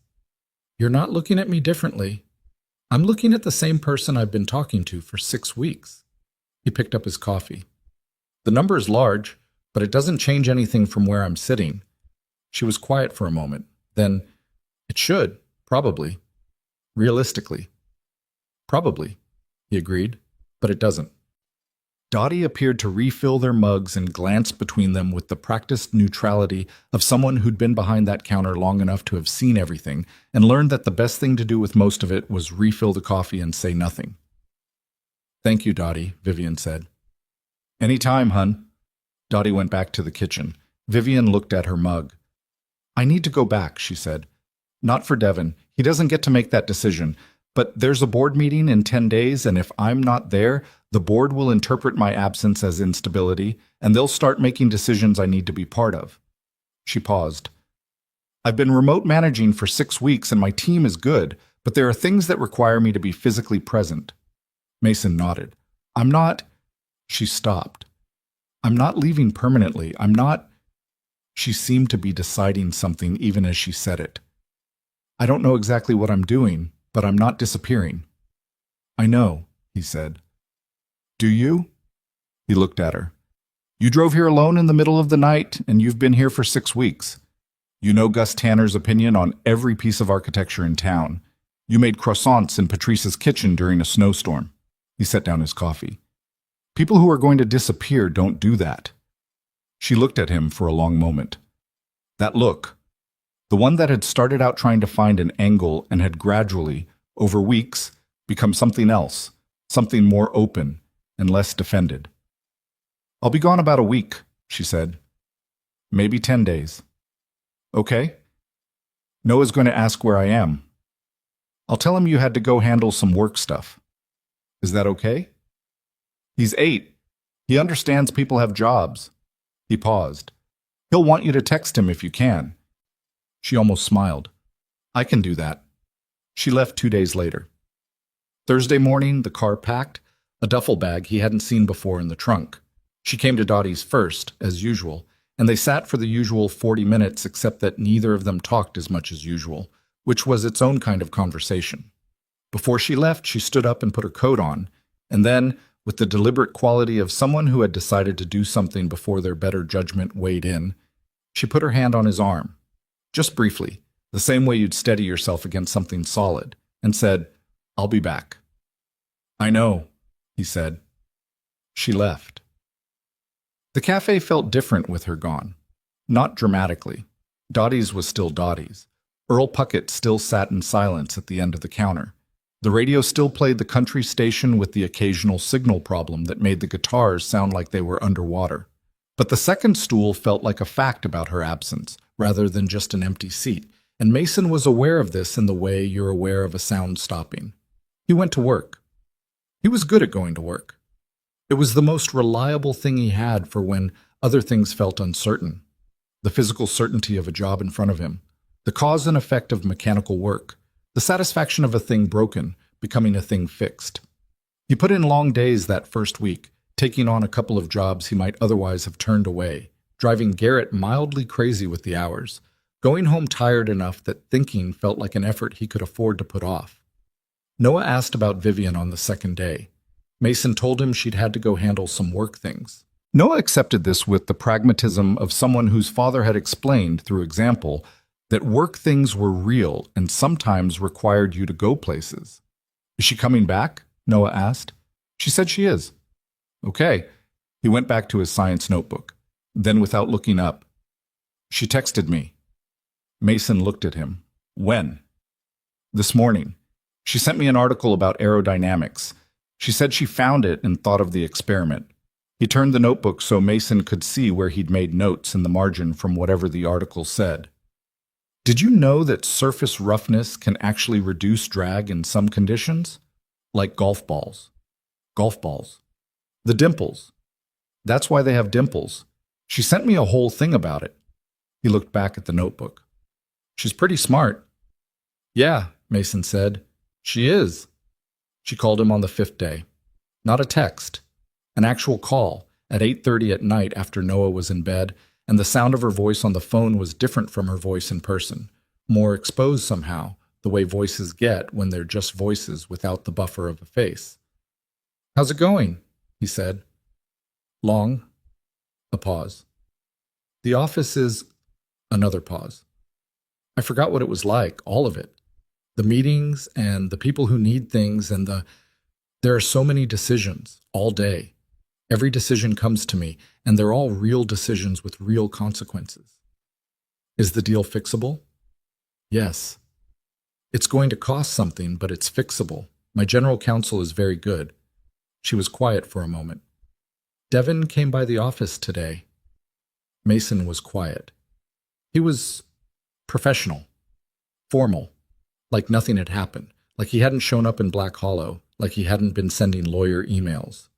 She exhaled. Which is worse, somehow. The reset button he hits. Like what he does has no weight. What did you do?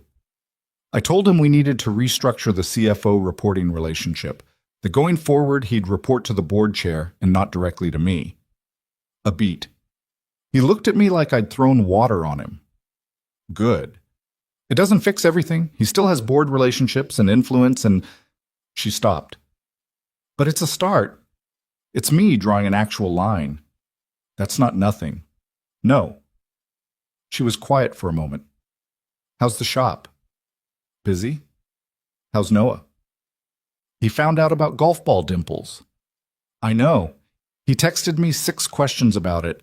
I answered 4 and told him the other 2 he'd have to figure out. What were the other 2? Hard ones? She paused. The kind where the answer is, we don't fully know yet. I thought he should know that's a real answer. Mason looked at the ceiling of his living room. Outside, the wind had come back, the usual nighttime mountain wind that came off the ridge after dark, and the house settled around it the way it always did, small creaks and expansions, familiar enough that they were just the sound of home. Vivian, he said. Yeah. He thought about what he wanted to say.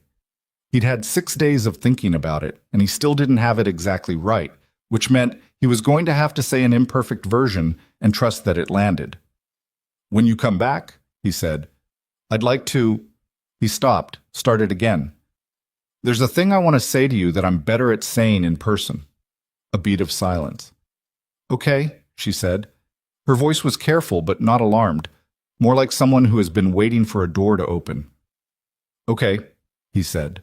They talked for another 20 minutes about nothing important, and when they hung up, he sat there in the quiet of his house and felt the specific, exposed feeling of someone who has said enough to be understood and not quite enough to be certain what happens next. She was back in 9 days. He didn't know she was back until she showed up at Dottie's on the 10th morning. He'd been counting, not obsessively, just noting the passing of days the way you note weather, and sat down on her stool, and Dottie put the coffee in front of her without looking surprised, which meant Patrice had probably called ahead, because that was the kind of information that moved in this town. She looked different. Not worse, just different. More pulled together in one way, more worn in another. New York had pressed itself back onto her in the 10 days she'd been there. Sharper posture, slightly more guarded face, the professional surface that she'd let loosen in 6 weeks of Black Hollow. Hey, she said. Hey. He looked at her. How was the drive back? Long. I stopped in Syracuse for the night. She wrapped her hands around the mug. The roads over the mountain were icy this morning. I went slow. Good. She was quiet for a moment. Then, the board meeting went okay. The deal is back on track. My team handled the presentation and I handled the Q&A, and it was fine. She said it with the flat satisfaction of someone for whom fine represents a genuine victory. Devin behaved himself, formally. Good. I restructured 2 reporting lines while I was there, things I should have done a year ago. She looked at the counter. My chairman pulled me aside after the meeting. He said the company runs better when I'm calm.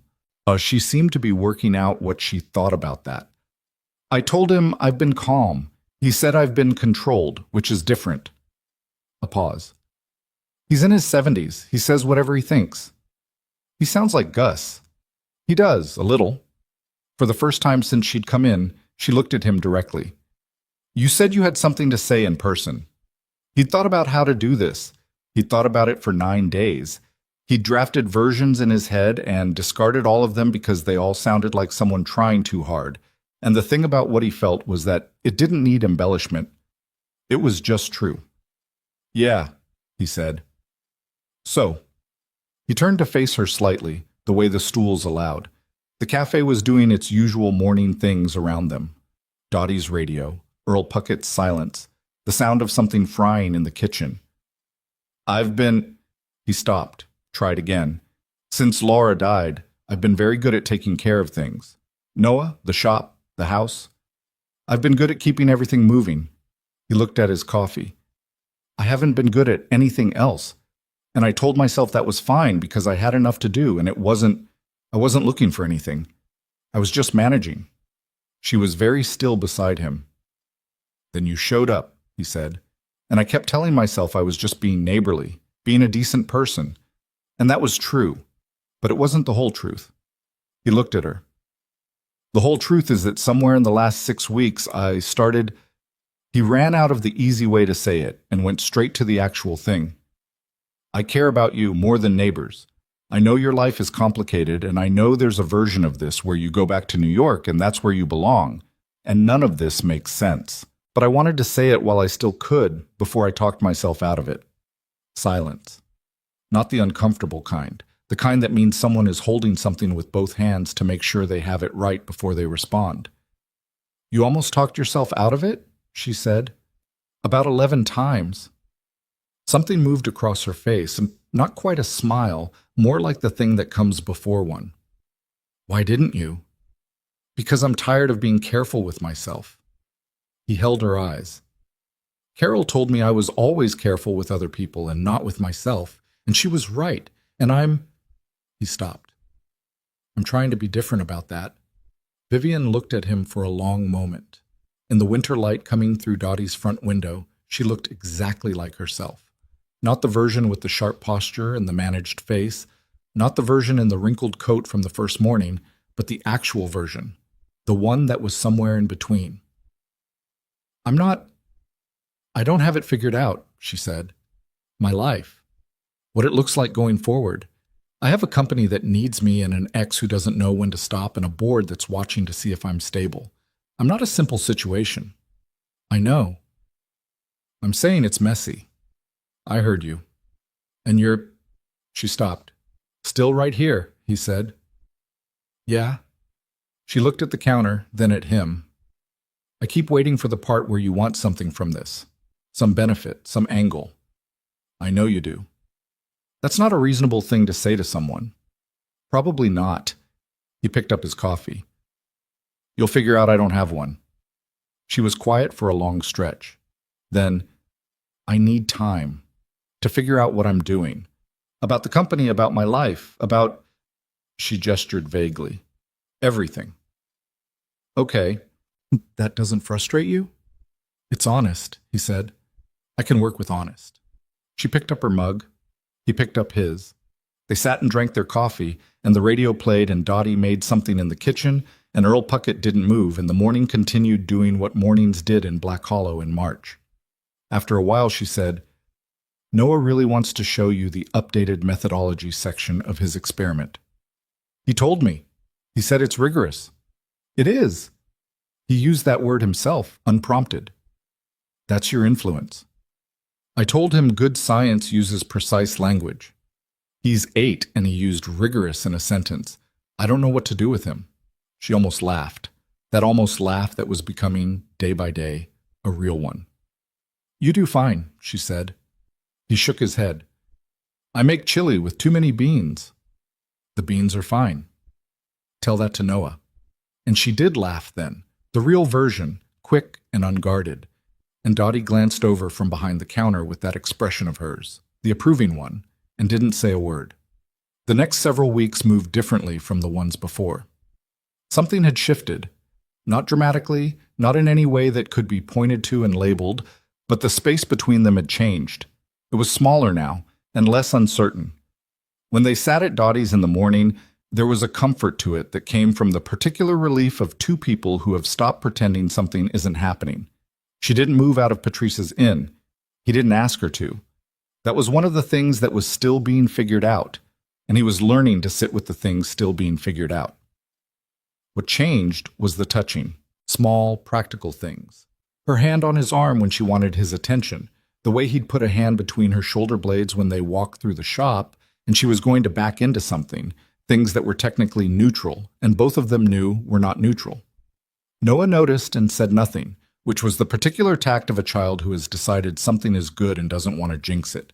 She went back to New York twice more in March, 3-day trips, short and targeted, the minimum presence needed to keep things running while she started shifting the structure of her involvement. She called each time from the hotel, not every night, but more nights than not, and they talked the way people talk when the distance between them is temporary enough to be tolerable. On the second return, she brought Noah a book about golf course design. Specifically the engineering of golf balls, their dimpled surfaces, the fluid dynamics of how they move through air, and Noah held it with the reverence he reserved for things that treated him like someone worth taking seriously.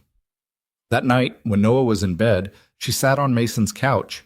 She'd graduated from the chair to the couch somewhere around week 8, another unmarked transition, and she was quiet in a way that was different from tired. Mason came in from the kitchen with 2 cups of coffee, too late in the day for coffee, but they both did it anyway, and sat down. What's going on? He said. My chairman wants to talk about a transition plan. He waited. He's not pushing me out. She held the mug. He's giving me an opening, a way to step back from the day-to-day without it being a crisis. He said he's been watching me for 6 years and I'm good at this, but I'm not... She stopped. He said I'm not built for it, the way it is now. He said some people can run at that speed indefinitely, and some people burn. A pause. He said, I'm the second kind. What do you think?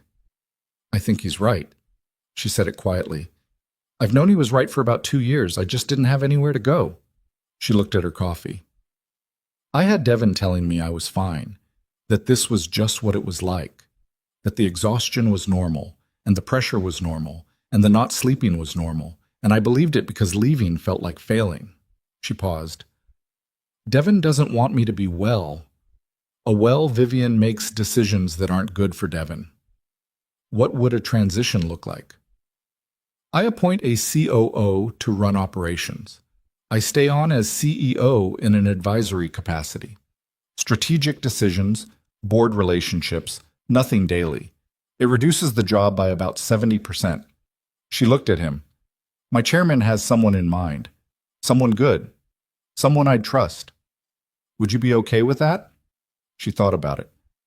A year ago, I would have said no. Felt like, I built this thing. I can't hand it to someone.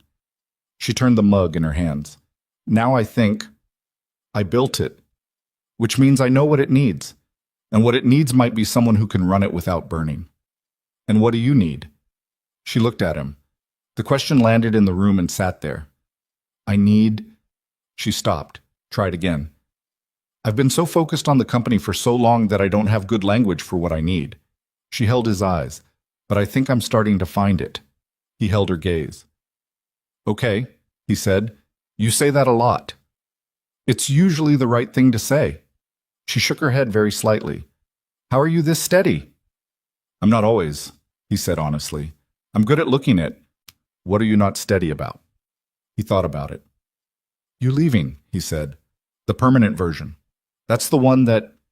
He stopped because he'd said it more directly than he meant to, and he didn't take it back because it was true. That's the one I think about. She was quiet for a moment. I know, she said. I'm not asking you to... I know. She said it gently. You're not asking. That's the part I keep. That's different. You're not asking me to choose. You're just telling me the truth about how you feel. She looked at him. That's different from what I'm used to. I know, he said. The night settled around them, the wind off the ridge, the house doing its familiar sounds. Somewhere up the street, a neighbor's porch light flickered on and threw a rectangle of yellow across the snow. She was still figuring out what she was doing. He was still waiting for that, not with the resignation of someone who expects to be disappointed, but with the patience of someone who has decided this particular thing is worth the wait. He'd made that decision privately, without announcement. What he didn't know yet, what neither of them could see from where they were sitting on that couch in that living room in Black Hollow, was that the hardest part was still coming, that Devin wasn't finished, that the board would call a crisis meeting in 3 weeks that would force everything into the open, that Mason would stand in the lobby of an office building in New York City and feel, for the first time in his adult life, completely lost. He didn't know any of that yet. He drank his too-late coffee. She drank hers. The house was quiet. In Noah's room under his aeronautical engineering book and his collection of rocks and the blanket that had been Laura's and that he still slept under without knowing that was what it was, his son was dreaming whatever 8-year-olds dream in houses where things are, slowly, stubbornly, against the odds, getting better. The coffee went cold. Neither of them moved to fix it. The call came on a Tuesday. Mason was under a Ford pickup when Garrett came to the garage door and said, with the specific careful tone that had become his signal for this is something, that Vivian was in the waiting room and she looked like something had happened. Mason slid out from under the truck and went through without wiping his hands. She was standing at the window, not sitting. Her phone was in her hand and she was looking at it the way people look at something that has just delivered bad news. Not at the screen anymore, just at the object, like the object was responsible. Vivian. She looked up. Devin went to the board. He waited. He called an emergency session.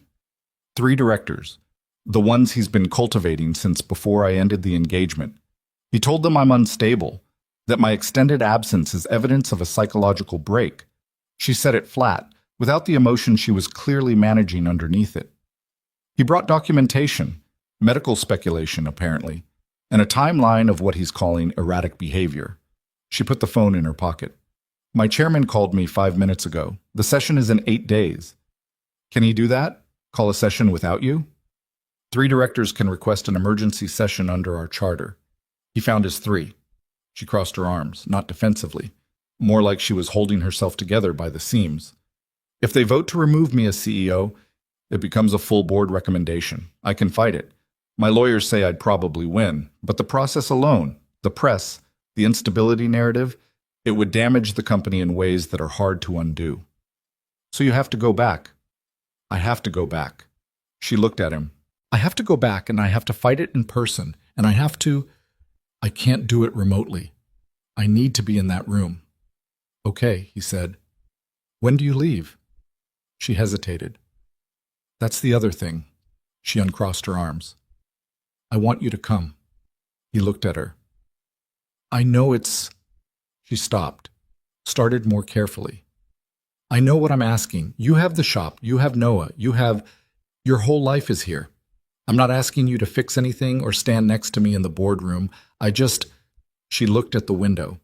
I've been doing hard things alone for a long time, and I know you're capable of it, and I'm capable of it, but I don't want to do this one alone if I don't have to. The shop was behind him. The waiting room smelled like oil and old coffee, and the coffee maker gurgling in the corner. He thought about the transmission he needed to finish, the supply order that was 2 weeks late, the call from the bank he still hadn't returned. Noah can stay with Carol, he said. Mason, she'll take him for a week. She's been telling me I should take a trip since approximately 2019. He looked at her. Let me call Garrett in here and tell him what's what, and then I'll call Carol, and then you can tell me what I need to know about this board meeting. She stared at him for a moment. That look, but not the cautious one, not the angle-finding one. Something more open than that. I'll explain everything, she said. Good. Start at the beginning. He went to the garage doorway. Garrett. Garrett appeared, wiping his hands on a rag, already reading the room. Yeah? You're running things Thursday through next Wednesday. Maybe Thursday. I'll call every day. Garrett looked at Vivian, then at Mason, then back at his rag. Yeah, he said again, no problem. And he went back to the garage without making it a thing, which Mason filed away to acknowledge later in whatever way Garrett would accept, which was probably just a day off without being asked. He called Carol from the parking lot while Vivian waited inside. Carol picked up on the second ring. He told her the situation in as few words as possible, because Carol didn't need the extended version and would in fact be annoyed by it. New York, Carol said. 5 days, maybe 6. And she asked you to come. Yes. A pause that had shape to it. Okay, Carol said. Okay? I said okay. What did you expect me to say? I didn't know. You've had opinions. I have opinions about everything, Carol said. That doesn't mean they're all correct. A pause. Mason, go. I've got Noah. He stood in the parking lot, and the cold came off the mountains the way it always did, clean and absolute. Thank you, he said. Tell her I said good luck, Carol said. With the board thing, that sounds like a mess. It is. She'll handle it. You wouldn't go if she couldn't handle it. He hadn't thought about it that way exactly, but Carol was right, which she was with enough frequency to be aggravating. He went back inside. They left Thursday morning. Vivian's rental returned and Mason's truck in the shop lot. Carol's SUV in the driveway at 6:15 to pick up Noah. Noah had been told the basic facts. Vivian had a work situation. Mason was going to help. He was staying with Aunt Carol for a few days, which Noah treated as straightforwardly good news because Carol had a dog and better snacks. He did hug Mason for slightly longer than usual before he got in Carol's car. Text me, Noah said, every day. And tell Vivian her golf ball article gave me an idea for my next experiment. I'll tell her. Noah got in the car. Carol looked at Mason over the roof of the SUV with the look she used when she was saying something without saying it, and he nodded once, and she nodded back, and that was that. He and Vivian were on the highway by 7. She drove. He'd offered, and she'd said she'd rather, which he understood because driving was something to do with your hands when your head was running too fast. She drove well, efficient, not aggressive, the way someone drives who has done a lot of distance alone. He sat in the passenger seat and watched the mountains drop away behind them as they came down out of the high country and onto the flatlands, and felt the odd displacement of leaving Black Hollow in daylight, which he almost never did. She talked through the board situation while she drove, which helped her and gave him something to understand. He asked questions where he had them, practical ones, about the charter, about the three directors, about what outcome she was trying to achieve, and she answered them precisely, the same way she'd answered Noah's science questions, without condescension and without simplifying in ways that would have been inaccurate. He understood about 60% of it. The 60% was enough to know that Devon had been patient and strategic and had been laying the groundwork for this for longer than the last few months. The three directors he'd cultivated weren't random. One had come onto the board 18 months ago, one had been a Devon ally for longer, one had shifted allegiance slowly over the last year. The emergency session was not an impulse. It was the culmination of a plan. "He thought I'd come back," Vivian said, "around hour 3, somewhere in the flat, gray middle stretch of the drive. That I'd run to Black Hollow, run away for a few weeks, and then come back scared and grateful and manageable. And when I didn't..." She kept her eyes on the road. "He improvised, which he's less good at." "Is the improvisation what makes this beatable?" "Partly. His timeline got compressed. He wanted more time to solidify the three directors, but I wasn't cooperating." She almost said something else. "My chairman has 2 directors who are firmly on my side. That leaves 4 who are genuinely undecided. I need 3 of the 4. What's the argument? Performance. The company has had 3 consecutive strong quarters. Margins are up. The deal that was in trouble is back on track and closing in 6 weeks. She changed lanes cleanly. The instability narrative falls apart against those numbers. The numbers are the argument. And Devon's numbers? My absence. The weeks I was in Black Hollow." She paused. "He'll frame them as evidence. I have to reframe them as evidence of something else." "What else?" She was quiet for a moment. A leader who recognized she needed to recharge, who stepped back without stepping down, who trusted her team enough to let them run things. A pause. "Which is actually what happened. It's not spin, it's just..." She stopped. "A different frame," he said. "Yes." He looked at the road ahead. The exit signs for cities he didn't know well came and went. "You're going to be fine in that room," he said. She glanced at him. "You don't know that. I know you explained your corporate charter to me for 2 hours and I followed most of it. And I'm a mechanic from the mountains." He looked at her. "Those board members are not going to know what hit them." She looked back at the road. After a moment, the corner of her mouth moved. Not quite the laugh, but close. They stopped for gas and bad coffee somewhere around hour 4. She stood at the pump and he went in for the coffee and came back and handed her a cup, and she looked at it with the expression she'd had on the first morning at Dottie's, when she'd been cold and scared and holding herself together. "What?" he said. "Nothing." She took the coffee. "You just always show up with the right thing at the right time." "It's coffee from a gas station." "I know." She looked at the cup. "It's still the right thing." He let that sit. The highway noise moved around them and a truck went by fast on the on-ramp, and the cold was different here than in Black Hollow. Thicker, damper, less clean. They got back in the car. New York announced itself gradually and then all at once. The density increasing, the sky narrowing between buildings, the traffic thickening from something manageable to something that required a different kind of attention. Vivian navigated it without seeming bothered, which probably meant she'd done this enough times that the city was still in her muscle memory even after months away. Mason watched it come up around them. He'd been to New York twice in his life, once at 19 with 2 friends, once at 27 for a trade show he'd been talked into attending and left early. Both times he'd found it impressive in the way you find things impressive when they are unambiguously large and you are not from them. Not hostile exactly, just built to a scale that didn't include you. They checked into the hotel at 4:30.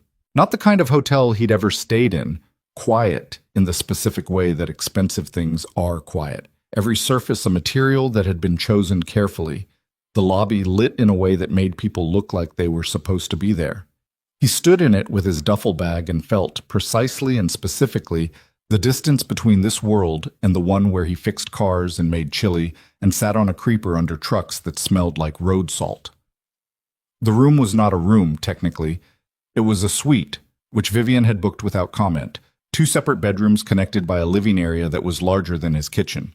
He stood in it and looked at the view, which was a legitimate piece of city, buildings, and lights, and the distant smear of a bridge over water. You okay? Vivian said. I'm good. He set his bag down. Nice view. You hate it. I don't hate it.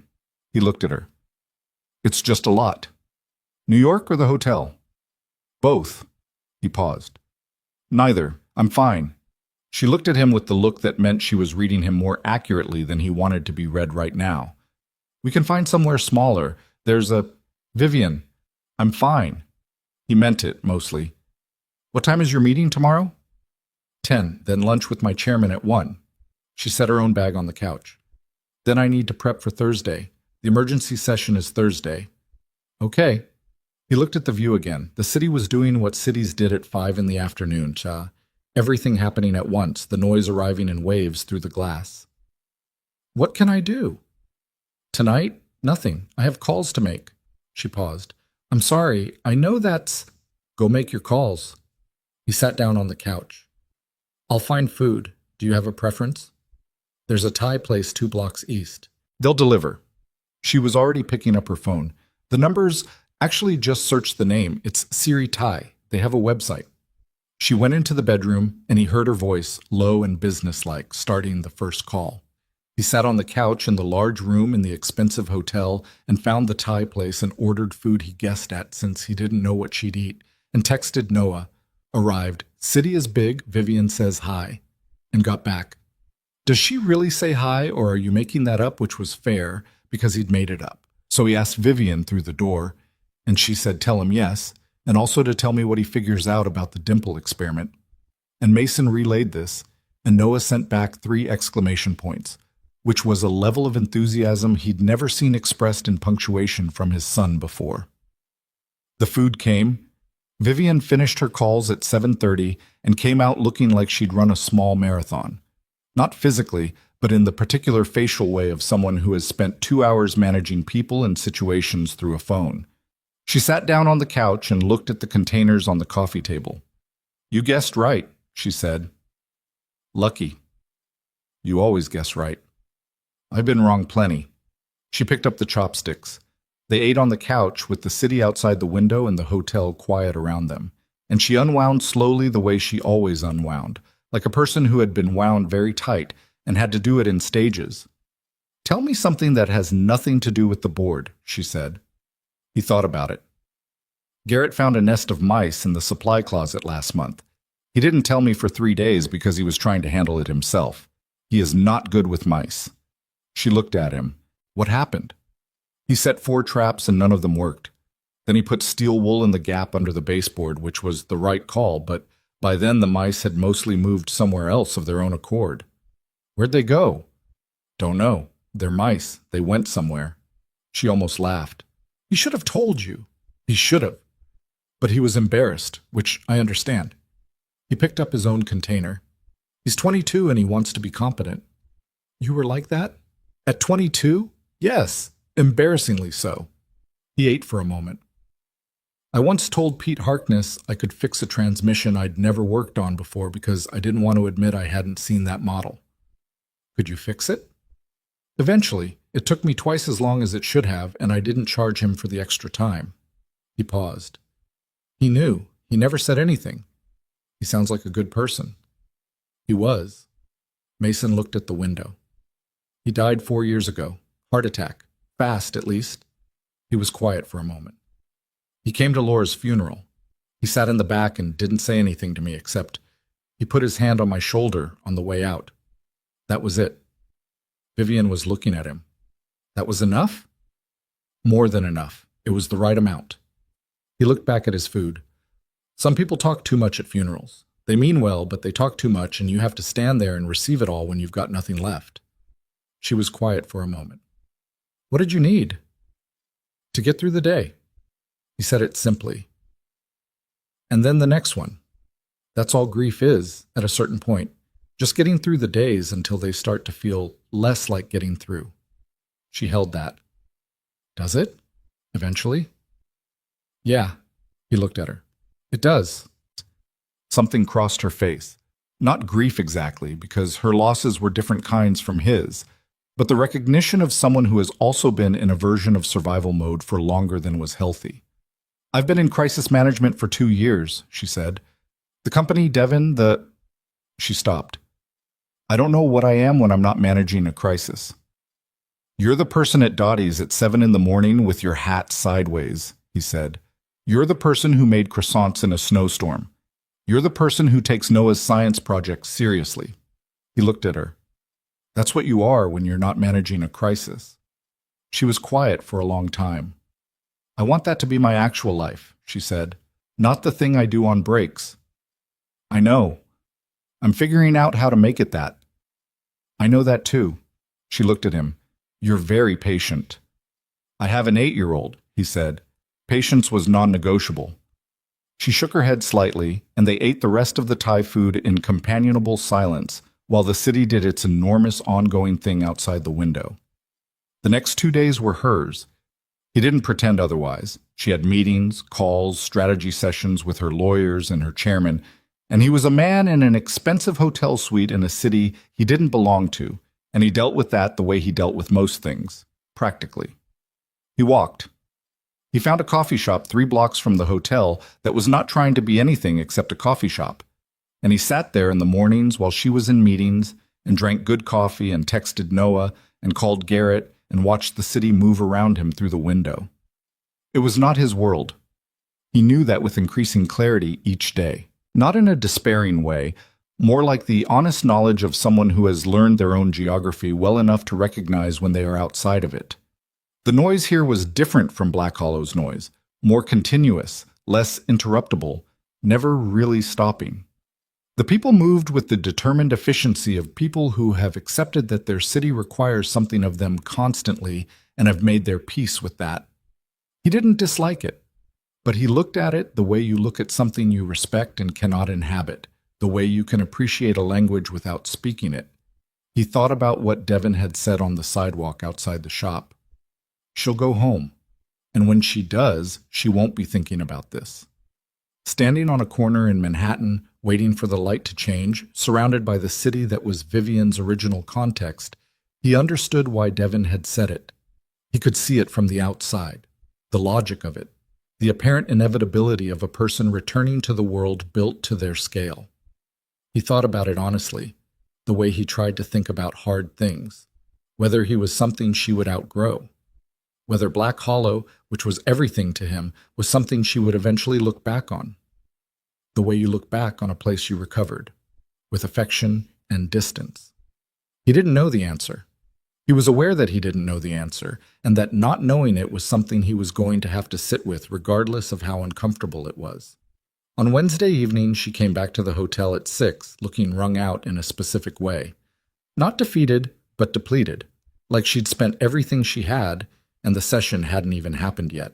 He was on the couch with a book he'd bought at a shop around the corner, an actual physical book because he'd left his at home. She came in, dropped her bag on the chair, and sat down beside him. How was it? He said. My chairman is confident. My lawyers are cautiously confident. She leaned back against the couch. Devon had lunch with 2 of the undecided directors today. I had dinner with one of them Monday. She looked at the ceiling. It's going to be close. He put the book down. What do you need? To not think about it for a few hours. Okay?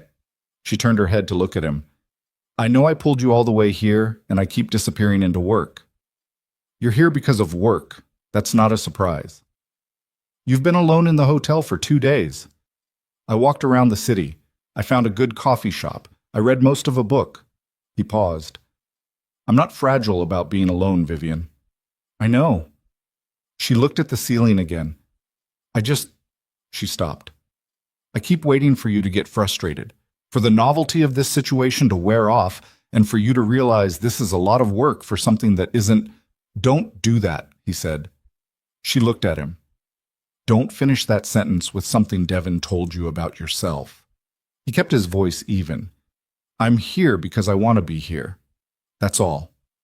She held his eyes for a moment, then she looked back at the ceiling. He told me early on that I was difficult to love, she said, that it took a specific kind of patience, and that not many people had it. She said it flatly. And I believed it for a long time. Because I was. She stopped. Because I was difficult. Running a company is difficult. It makes demands on every relationship. I wasn't always available. I wasn't always present. I made decisions that inconvenienced people who loved me. That's called being a person, Mason said. He made it feel like a flaw. He made it feel like a flaw because it gave him leverage.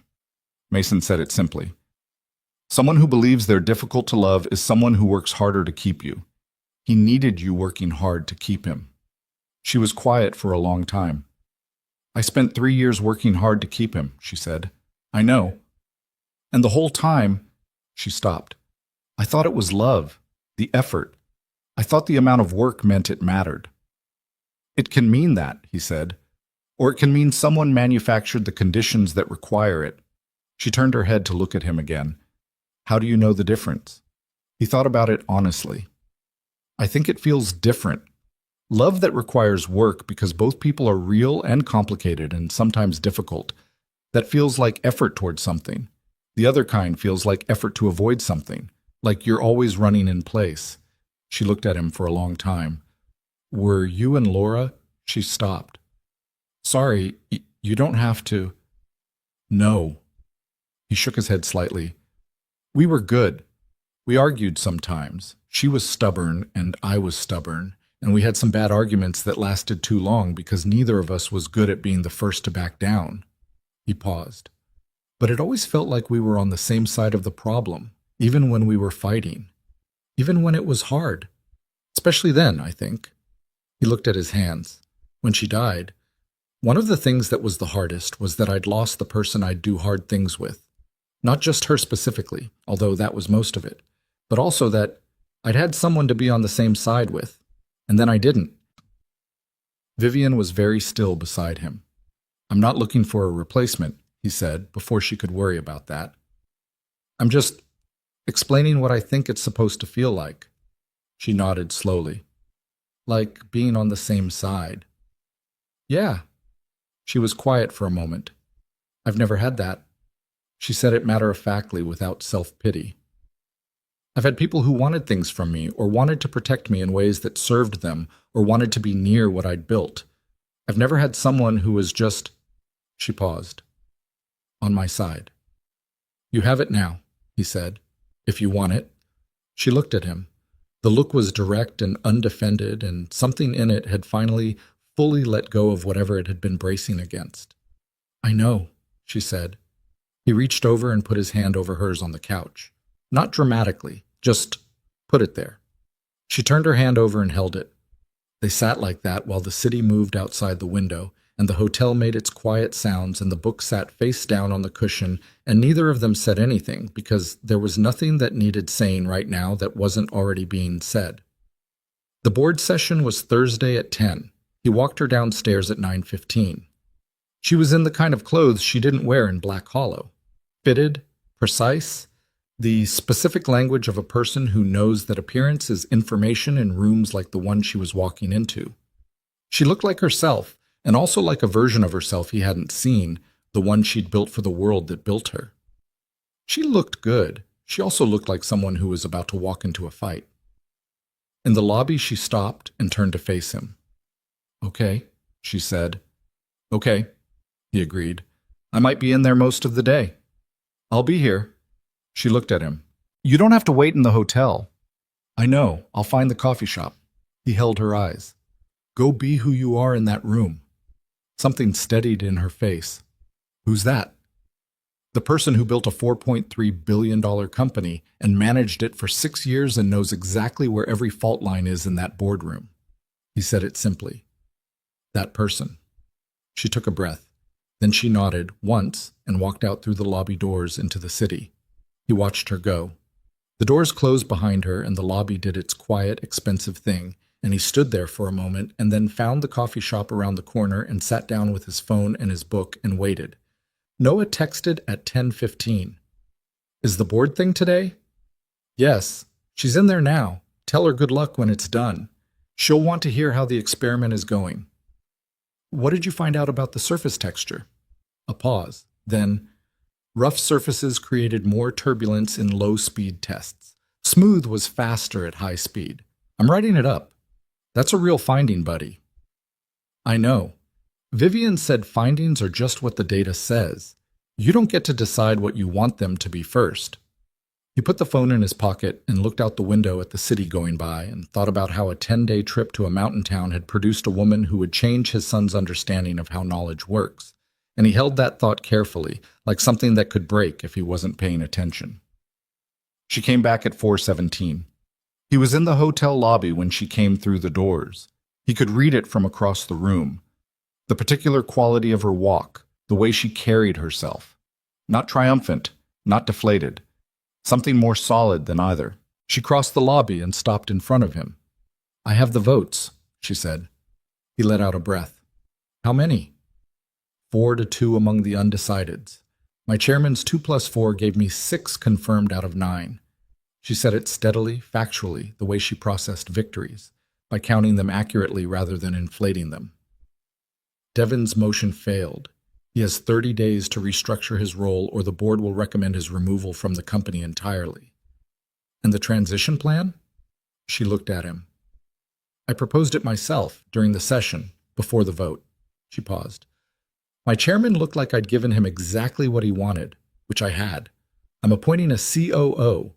I'll stay on as a strategic advisor with a defined, limited scope. She paused again. I negotiated the terms on the spot. My lawyers nearly had a collective heart attack. Were the terms good? The terms were mine. A small, real smile. That's what made them good. He nodded. He wanted to say a dozen things and said none of them, because this was hers, and she'd done it herself, and the best thing he could do was hold the space for it rather than fill it. She looked at him for a moment. Do you want to get out of this hotel? Desperately, he said. She actually laughed at that. The real one, quick and surprised. They found a restaurant that was not the kind of place Vivian Ashcroft's world normally put her. A booth in the back of a place that had been there for 40 years and had menus that were laminated for durability rather than style. She ordered a burger. He ordered the same.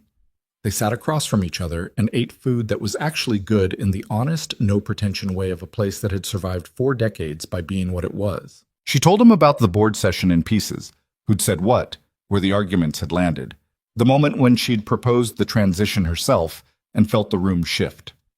He listened and asked questions, and they split a plate of fries that were too salty and excellent. At some point, she looked at him across the table and said, You looked completely lost in the hotel lobby this morning. He considered denying it. A little bit. I'm sorry. Don't be. He picked up a fry. I was figuring something out. What? He looked at her. This was the moment, not the one he'd planned, because he hadn't planned one, but the one that was here, in a booth in a 40-year-old restaurant with 2 salty fries. I kept thinking about what Devin said. Outside the shop, that this... He paused. That Black Hollow isn't your real life. That you'd go back to your real life eventually. He held her eyes. And I spent 2 days in this city trying to figure out if he was right. She was very still. And I think... He stopped. I think your real life is the one you're choosing, not the one you inherited or the one someone else designed for you, the one you actually want. He looked at his hands, then back at her.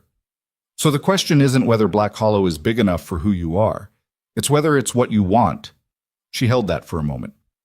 It's what I want, she said. Not quickly, with the weight of someone who has thought about it enough to be certain. Then that's the answer. She looked at him. You almost talked yourself out of this, she said, in the lobby. I could see it on your face when I walked in. He was quiet for a moment. I thought about it, he admitted. Whether the distance between your world and mine was something that would catch up with us. And I decided that was fear talking. He looked at her. I've been letting fear make a lot of decisions since Laura died. Not the big obvious ones, the small ones, the ones where I could have let someone in and I didn't because I'd already seen what losing someone felt like. He paused. I'm tired of making decisions from that place. She reached across the table and put her hand over his, the same way he'd done on the couch last night. Turnabout, deliberate. I'm not going anywhere, she said. I know. I mean it. I know you mean it. He turned his hand over and held hers. That's why I'm saying it out loud. Because you mean it, and I believe you, and that's new for me. Believing it. She looked at him with something in her face that was the full, unmanaged version of every expression she'd been moderating since the first morning at Dottie's. No angle finding, no reading for danger, no careful management of what she let through. Just her, looking at him across a table in a restaurant that had survived 40 years by being what it was. "Take me home," she said. He looked at her. "Not tonight," she said.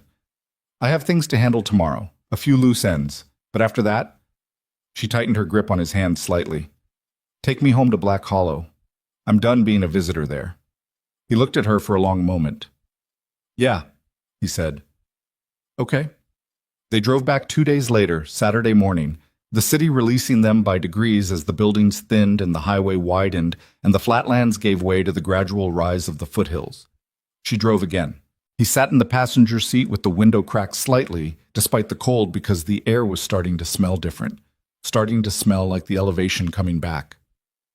Somewhere around hour 3, when the first real mountains appeared at the edge of the sky, she said, without looking at him, "I'm going to call the real estate office in town on Monday." He looked at her. "Patrice's Inn is lovely, but I've been there 4 months," she said. "I think it's time to find something that's actually mine." He looked at the mountains ahead of them.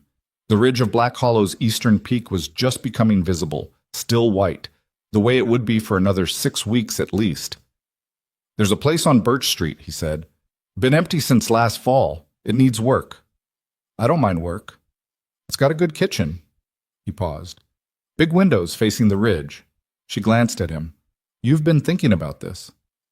"Some," he admitted. She looked back at the road. "Some." "Don't push it," he said. She almost smiled. Then she did smile. The real one. The mountains came up around them as they climbed, the way they always did. Gradually and then completely, until there was nothing in any direction that wasn't mountain and sky, and the specific blue-gray silence of a place that didn't apologize for its own scale. Mason watched it come and felt the particular thing that happened in him when he came back to Black Hollow from anywhere else. The settling, the realignment, the sense of a world returning to its right proportions. He looked at Vivian. She had both hands easy on the wheel and her eyes on the road, and something in her face that he'd been waiting to see. Not relaxation exactly, but arrival. The look of someone returning to somewhere rather than arriving somewhere new. She caught him looking. "What?" "Nothing," he said. She shook her head and looked back at the road. He looked at the mountains. He was not afraid anymore, not of this, not of what was coming, not of the particular brand of hope that had been trying to take root in him since a morning in January when a woman walked into Dottie's with her coat wrinkled and her hair damp and her hands not quite steady. He'd been afraid of it for months. He'd let it talk him in circles. He was done with that. The turnoff for Black Hollow appeared, and she took it without him saying anything, because she knew the road now, because she'd been driving it long enough that it had become hers. That, he thought, was the whole story. The mountains received them. They came back to Black Hollow on a Saturday afternoon in late April, and the town had done the thing it did every spring, changed completely while appearing to stay the same. The snow on the lower streets had pulled back to the shaded corners and the north-facing slopes. The creek was loud with runoff 2 blocks over, and someone had planted early crocuses in the strip of dirt outside the hardware store that Gus Tanner watered with the specific devotion of a man who had decided flowers were his business now, whether anyone asked or not. Vivian noticed the crocuses. She didn't say anything about them, just looked as they drove past, but the looking had the quality of someone cataloging things that belonged to her, taking inventory of a place she's decided to keep. Noah was at Carol's when they pulled up to Mason's house. Carol had texted an hour out. "Take your time, he's fine. We made cookies. Do not rush."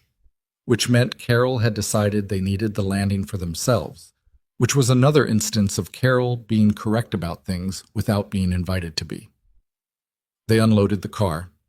Vivian had 1 bag from the hotel, plus the things she'd accumulated at Patrice's Inn that she'd picked up on the way through town. 2 boxes and another bag, more than she'd arrived with in January, which was its own kind of accounting. He carried the boxes inside and set them in the living room, and she stood in the middle of his house and looked around at it the way she had on the first night she'd come for dinner, except different. That first time she'd looked at it like a visitor learning a space. Now she looked at it like someone taking something in that they'd missed. "You want coffee?" he said. "Yes." She set her bag down. "I'll make it." She went to the kitchen without asking where things were, because she knew where things were by now, had learned the kitchen over months of evenings, and he sat on the couch and heard the particular sounds of his own kitchen being used by someone who knew it, which was a thing he hadn't heard in 4 years and had not realized he missed until he heard it. She brought 2 mugs out and sat beside him, and they drank coffee in a quiet that was entirely comfortable, the specific comfort of 2 people who have been through something and come out the other side still wanting to be in the same room. After a while, she said, "I called the real estate office on the way back." "On the drive?" "When you were asleep in the passenger seat outside of Syracuse." "I wasn't asleep." "You were completely asleep. You made a noise." "I don't make noises." "Mason." She looked at him. "You made a noise." He accepted this. "What did they say?" "The real estate office." "The place on Birch Street is available. They can show it Monday." She wrapped both hands around her mug. "You said it needs work." "The kitchen needs updating, one of the bathrooms. The back porch is soft in a couple of boards." He paused. "Structurally, it's good. I looked at it last fall when it came on the market, before the previous people decided to hold it." She looked at him. "You looked at it." "It's a good house. I was curious." "You were curious," she said, with the tone of someone who knows the difference between curious and something else but is choosing not to press it. "The kitchen," he said. "I know people who can do the work." "I can pay for the work." "I know you can." He looked at his coffee. "I'd like to help with some of it, if you'd let me." She held that for a moment. Then, "Okay." "Okay," he agreed. It was not a dramatic conversation. Nothing about it was dramatic. It was 2 people deciding, practically and without theater, to move in the same direction. That was what it felt like from the inside. Not a grand declaration, but a series of small, specific agreements that added up to something real. He'd learned, the first time around with Laura, that the big declarations were the easy part. It was the small, specific agreements that were the actual work, the ones that happened in kitchens and on couches and in the driveways of houses at the end of ordinary days. He was better equipped for that than he'd been at 22. That was something age had given him that he was genuinely grateful for, one of the few things. Carol brought Noah back at 5, and Noah came through the door with the controlled chaos energy of a kid who had been at someone else's house for 4 days and was now reclaiming his territory, which meant he immediately went to check on his rock collection and then his science notebook, and then, having confirmed that the important things were where he'd left them, he appeared in the living room and looked at Vivian with the simple directness he used for things he'd already decided about. "You're back," he said. "I'm back," she said. "For good?" "Noah?" Mason started. "For good," Vivian said. She said it to Noah directly, which was the right call, because Noah asked direct questions, and he deserved direct answers, and he knew the difference between an adult hedging and an adult being honest with him. Noah nodded. He looked at Mason, then back at Vivian. "I found out something about the dimples," he said. "Tell me." He sat down on the floor in front of the coffee table, cross-legged, and opened his notebook, and for the next 20 minutes he explained his latest findings with the focused intensity of someone who has been waiting to say this to the right person and was finally getting the chance. Vivian listened with her full attention, asked 2 questions that made him reconsider part of his methodology, and suggested a control variable he hadn't accounted for that sent him back to the notebook to add notes. Carol was standing in the doorway of the living room. Mason was beside her. "She's good with him," Carol said quietly. "Yeah. He talks to her like she's a real person." "She is a real person." "You know what I mean. He talks to her like an equal, like she doesn't condescend." Carol watched Noah explaining something about surface drag with his hands. "That's not easy to do. A lot of adults can't do it."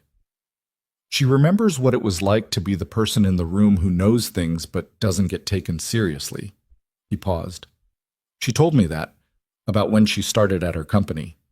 Carol was quiet for a moment, then, without looking at him, I like her. He looked at his sister. Yeah? Don't make it a thing. I'm just saying. She crossed her arms. I like her. She's good for you, and she's good for Noah, and she looks at you like she's still figuring out she's allowed to. He didn't say anything. You look at her the same way, Carol said, in case you were wondering. She went to say goodbye to Noah, and he stayed in the doorway and watched the three people in his living room, his son, his sister, and the woman who had driven through the mountains in the middle of January with nowhere specific to go, and felt the full settled weight of what his life had become, which was not what he'd planned, and was not simple and was, undeniably, more than he'd had before. Carol left. Dinner happened. Mason made pasta again. A different variation, with a jar sauce he'd dressed up with garlic, and the last of the fresh herbs he'd managed to keep alive on the windowsill through winter. Noah ate it and complained about the lack of meat in it, and then ate a second bowl, which was Noah's consistent position on food he claimed not to like.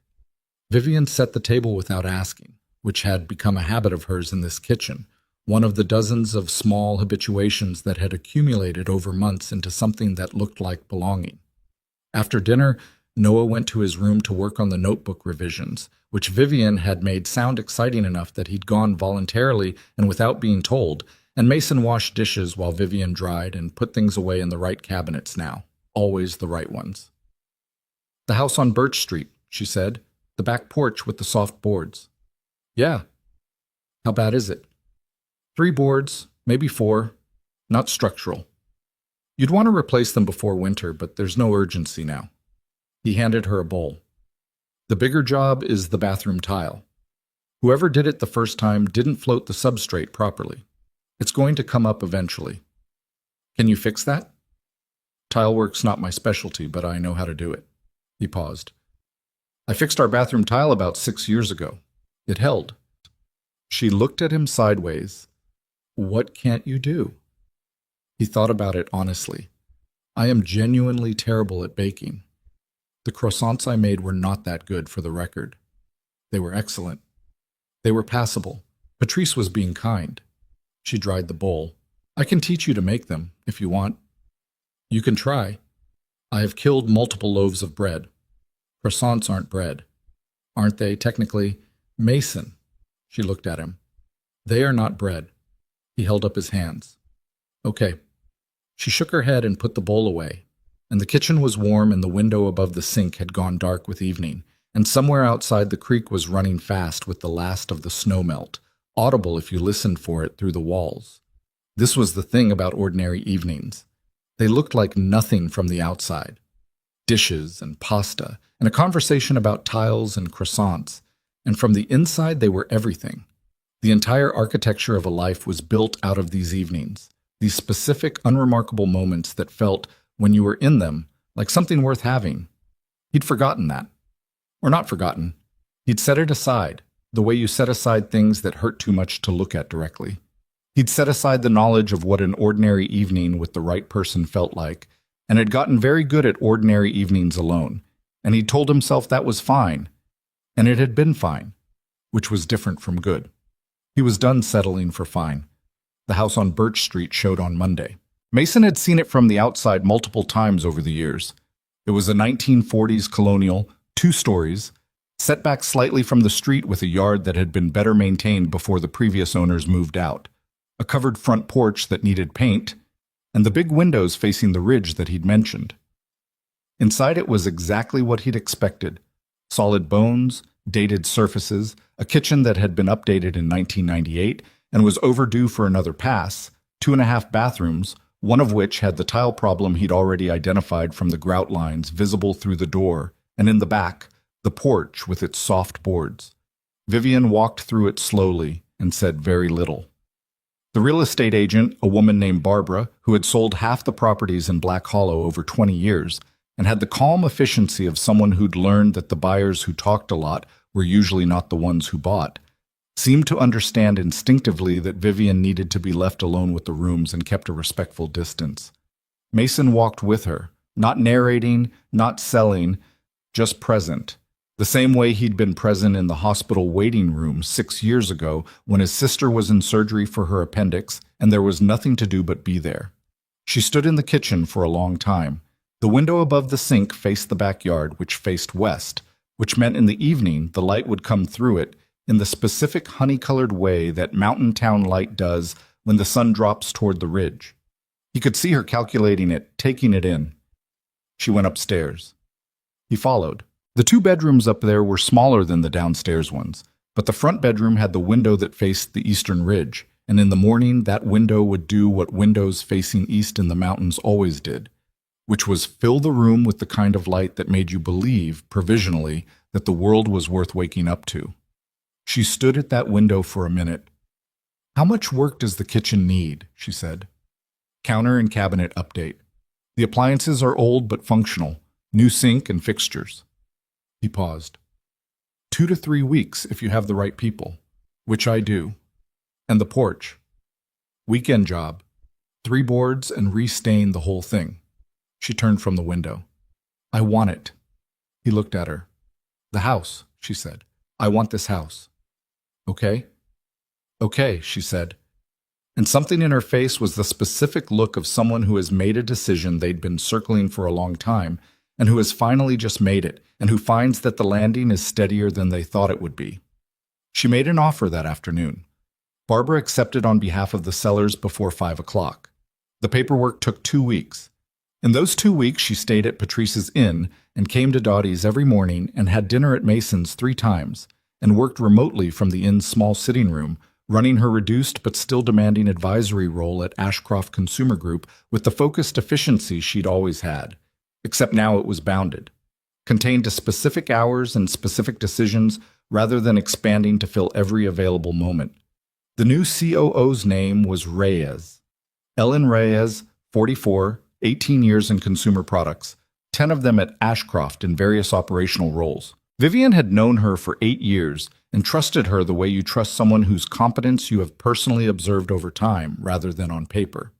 She'd suggested Reyes to the board, and the board had agreed, which was the first thing the board had done in 6 months, that was purely about the company's interests and not about Devon's maneuvering, and that itself felt significant. Devon had accepted the restructured terms under pressure.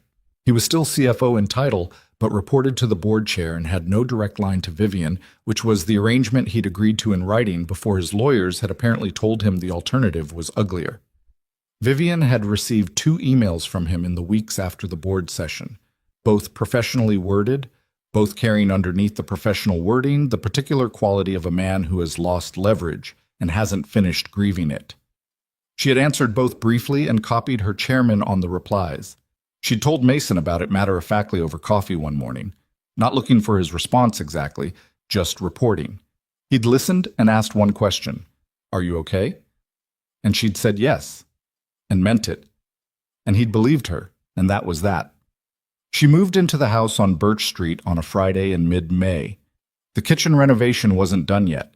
It was in its 2nd week, a crew of 3 from a town 20 miles over that Mason had used before on a friend's place. So the kitchen was plywood and studs and the smell of fresh drywall compound. She moved in anyway, with a hot plate on the bathroom counter and a mini fridge borrowed from Garrett's parents and a sleeping bag on the bedroom floor because the furniture she'd ordered wouldn't arrive until Tuesday. She'd said she didn't mind. Mason had offered his couch for the week, and she'd said she wanted to be in her own place, even unfinished, which he understood entirely because that was how you make something yours.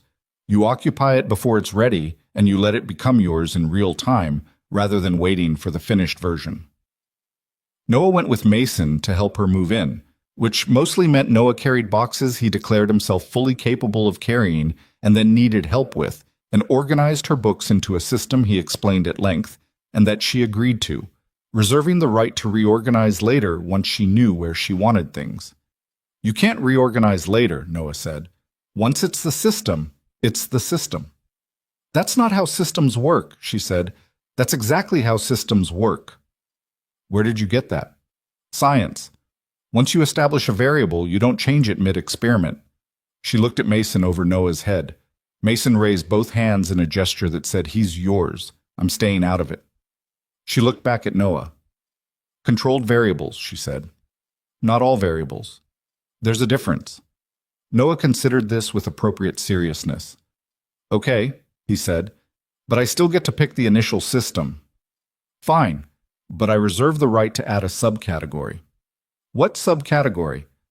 I don't know yet. I'll know when I need it. Noah thought about this. Okay, he said, in the tone of someone granting a significant concession. Subcategories are acceptable. That was May. By June, the kitchen was done, clean and functional without being precious, open shelving that she'd chosen over cabinets because she liked seeing the things she used. A wide farmhouse sink under the window that caught the evening light, exactly the way Mason had predicted. A tile backsplash that she and Mason had picked out together from a sample board at the tile place in the next county on a Tuesday afternoon that had turned into 3 hours and dinner afterward at a place with picnic tables outside because the weather had finally come good. The porch boards got done in a weekend, Mason and Garrett working while Vivian brought out coffee and sandwiches at noon and sat on the newly solid porch in the afternoon and read while they finished the staining. When it was done, Garrett looked at it with the satisfaction of someone who'd done a thing properly and said, "Not bad," and Mason said, "Not bad" back, and Vivian said it was excellent, and they both said she didn't have to do that, and she said she wasn't doing anything. It was excellent, and Garrett looked at Mason with an expression that said he'd fight anyone who said otherwise. Summer in Black Hollow was short and good. The town got some tourist traffic in July and August. Hikers, people with kayaks strapped to their cars, families with kids who wanted the mountain air and the novelty of a small town that felt like the one their grandparents had grown up in. Dottie's got busier, and Earl Puckett moved to an earlier stool to avoid the influx, and Gus Tanner's hardware store sold out of certain sizes of trail stakes 3 weekends running. Vivian had been in Black Hollow for 8 months by July, which was long enough that the newcomer novelty had worn off in the way it wears off in small towns, gradually and then completely, until she was just a person who lived here, whose name people knew, who was seen at Dottie's in the mornings and at the creek on weekends, and at Noah's events at the elementary school in the fall. She still traveled, monthly to New York, sometimes to the company's distribution hub in Ohio, occasionally to meet with the board in person when her advisory role required it. But she traveled the way people who have a home travel, with a return date already in her head when she left, with the particular relief of the familiar road when she came back over the mountain and Black Hollow appeared in the valley below.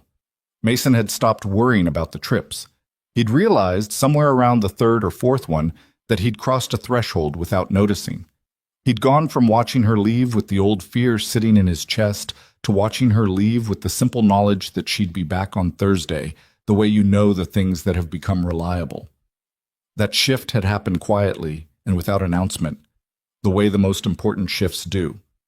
He'd been standing in the driveway one morning when she drove away toward the highway, and he'd gone back inside and made Noah's lunch and packed his backpack and done the morning the way he always did, and it had been fine. Not performance of fine, actually fine, and he'd noticed that and filed it away as evidence of something he'd needed to know. He was not afraid of loss in the same way anymore. He'd been afraid of it for 4 years with the all-encompassing fear of someone who has experienced the worst version and cannot stop expecting its return. He'd built a life carefully structured around not giving loss anything to work with, kept things contained, kept himself at a manageable distance from anything that could hurt if it left. Vivian had broken that structure not by being spectacular, but by being present, by showing up at Dottie's every morning, by learning which cabinet the bowls went in, by asking Noah real questions, by telling him the truth about herself in pieces and waiting to see what he did with each piece, and finding each time that he was still there. You couldn't build walls against someone who just kept showing up in an ordinary way. Eventually, the walls were just walls around nothing, and you had to take them down yourself because they were the only thing left standing in the way. He'd done that, taken them down. It had not felt like bravery in the moment. It had felt like finally getting tired of carrying something that wasn't protecting him anymore. August brought a heat wave that was unusual for the elevation, a week of temperatures in the high 80s that sent everyone with shade to their shaded places and turned the creek into the most popular spot in town.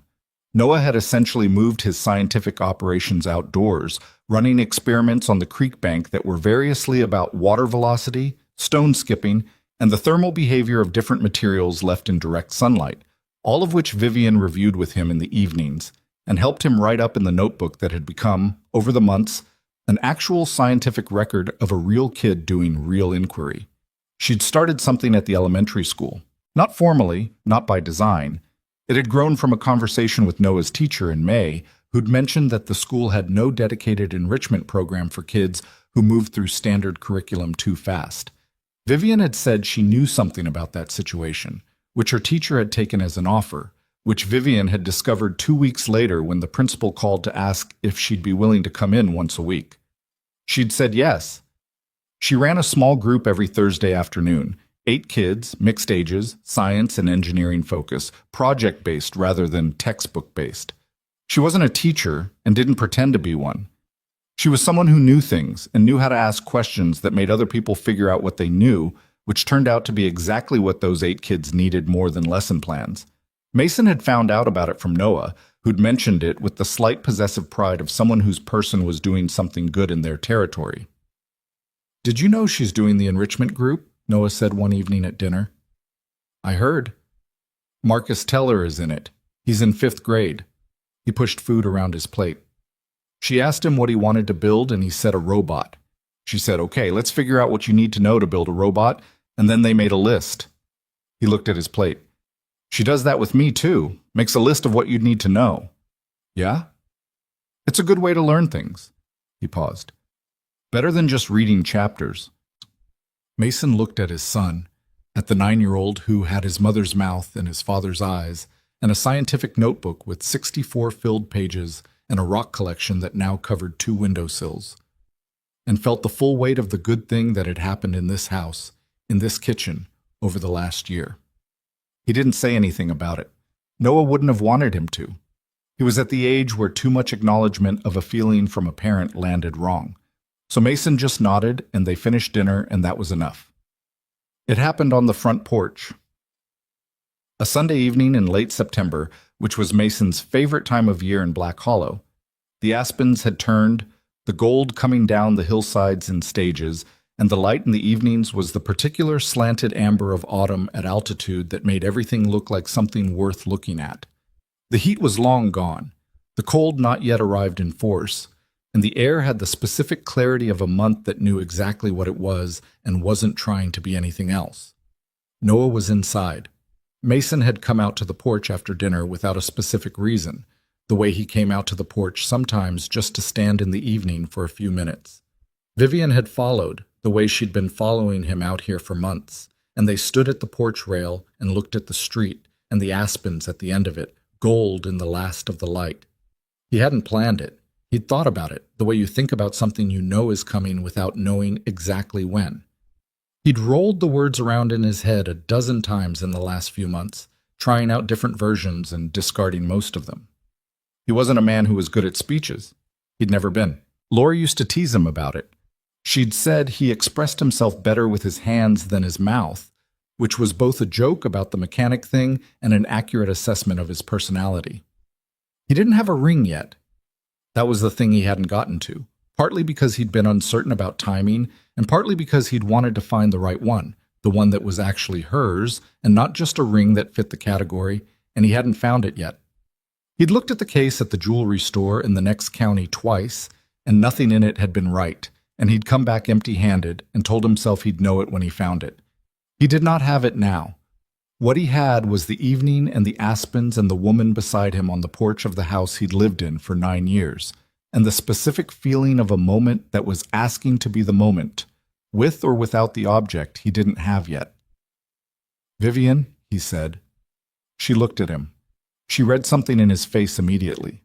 She'd gotten good at that, or maybe she'd always been good at it, and now there was less in the way, and whatever she read made her go very still. "I've been thinking," he said, "about what it felt like after Laura died, when I was doing everything alone." He looked at the aspens. Not the grief, specifically. The aloneness. Going to Noah's school things and being the only single parent in the row, coming home to a quiet house, making decisions with nobody to check with. He paused. "I got used to it. I got so used to it that I stopped noticing it was something I was used to rather than just the way things were." She was listening the way she listened to things that mattered. And then you came, he said. And you sat on the stool two down from me at Dottie's, and you didn't know where the bowls went in my kitchen, and you made croissants in a snowstorm at Patrice's, and you asked my son real questions, and somewhere in all of that I stopped being alone in the way I didn't notice I was. He looked at her. She was looking at him with the full open version of her face, the one he'd been working toward since January, the one that wasn't managing anything. I don't have a ring, he said. I went to look twice and nothing in the case was right, and I wasn't going to give you something that wasn't right just to have the object. He paused. But I have this porch and these aspens, and I've got the rest of my life figured out enough to know I want you in it. He held her eyes. Will you marry me? Not a performance, not decorated. Just the straight question, the way he asked all his important questions, directly and without theater, because he believed that the people worth asking deserved the real version. She was quiet for a moment, the kind of quiet that meant she was holding something with both hands. You went twice, she said. Both times the rings were wrong. What does right look like? I don't know yet, but I'll know it. She looked at him. Something moved through her face, several things, in quick succession, none of them small. He let them move. Yes, she said. It came out steady and clear and without hesitation, the way she said things she'd already made peace with before she said them. Yes, Mason. He let out a breath. He hadn't known he was holding it. He reached over and took her hand at the porch rail, and she squeezed it once, hard, the way you hold on to something you mean to keep. They stood there while the light dropped and the aspens went from gold to bronze to the dim evening color that was its own kind of beautiful. And the town did its quiet October thing around them, and neither of them felt the need to say anything else right then. Through the front window, without their seeing it, Noah appeared in the living room looking for something. A pencil, probably, or his notebook, and stopped when he saw them through the glass. Saw his father and Vivian standing at the porch rail holding hands in the evening light. Looked at it for a moment. Then he found his pencil and went back to the notebook without saying anything, because at 9 years old he understood more than he was given credit for. And what he understood in that moment was that something good was happening on the porch, and it didn't need him in it. He sat at the kitchen table and opened the notebook to a fresh page. At the top, in his careful print, he wrote, "New variable. What happens when the right things are added at the right time?" He thought about it for a moment. Then underneath he wrote, "Hypothesis. Things get better." He left the results column blank. He had a feeling he'd be filling it in over a long time.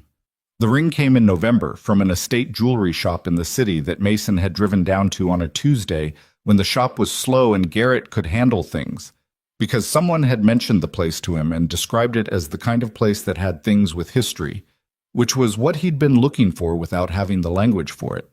It was a simple thing.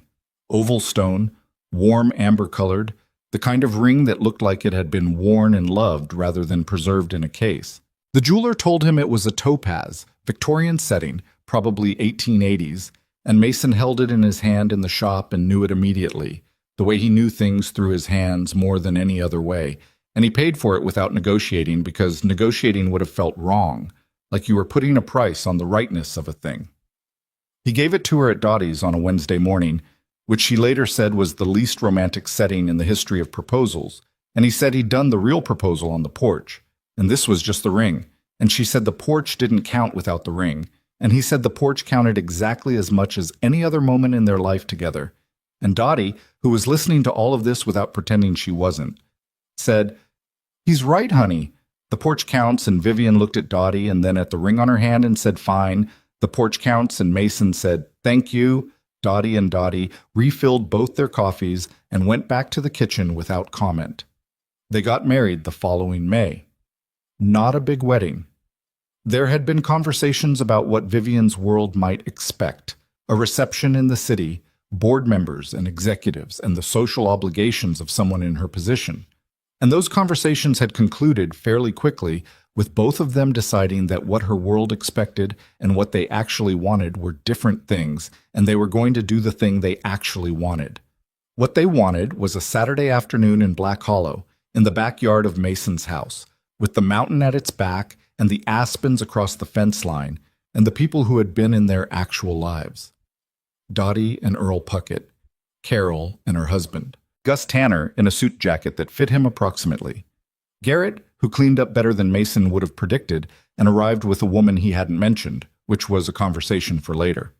Patrice Odom, whose cat had developed a genuine affection for Vivian over the months she'd stayed at the inn and had presumably not been invited, but whose feelings were understood.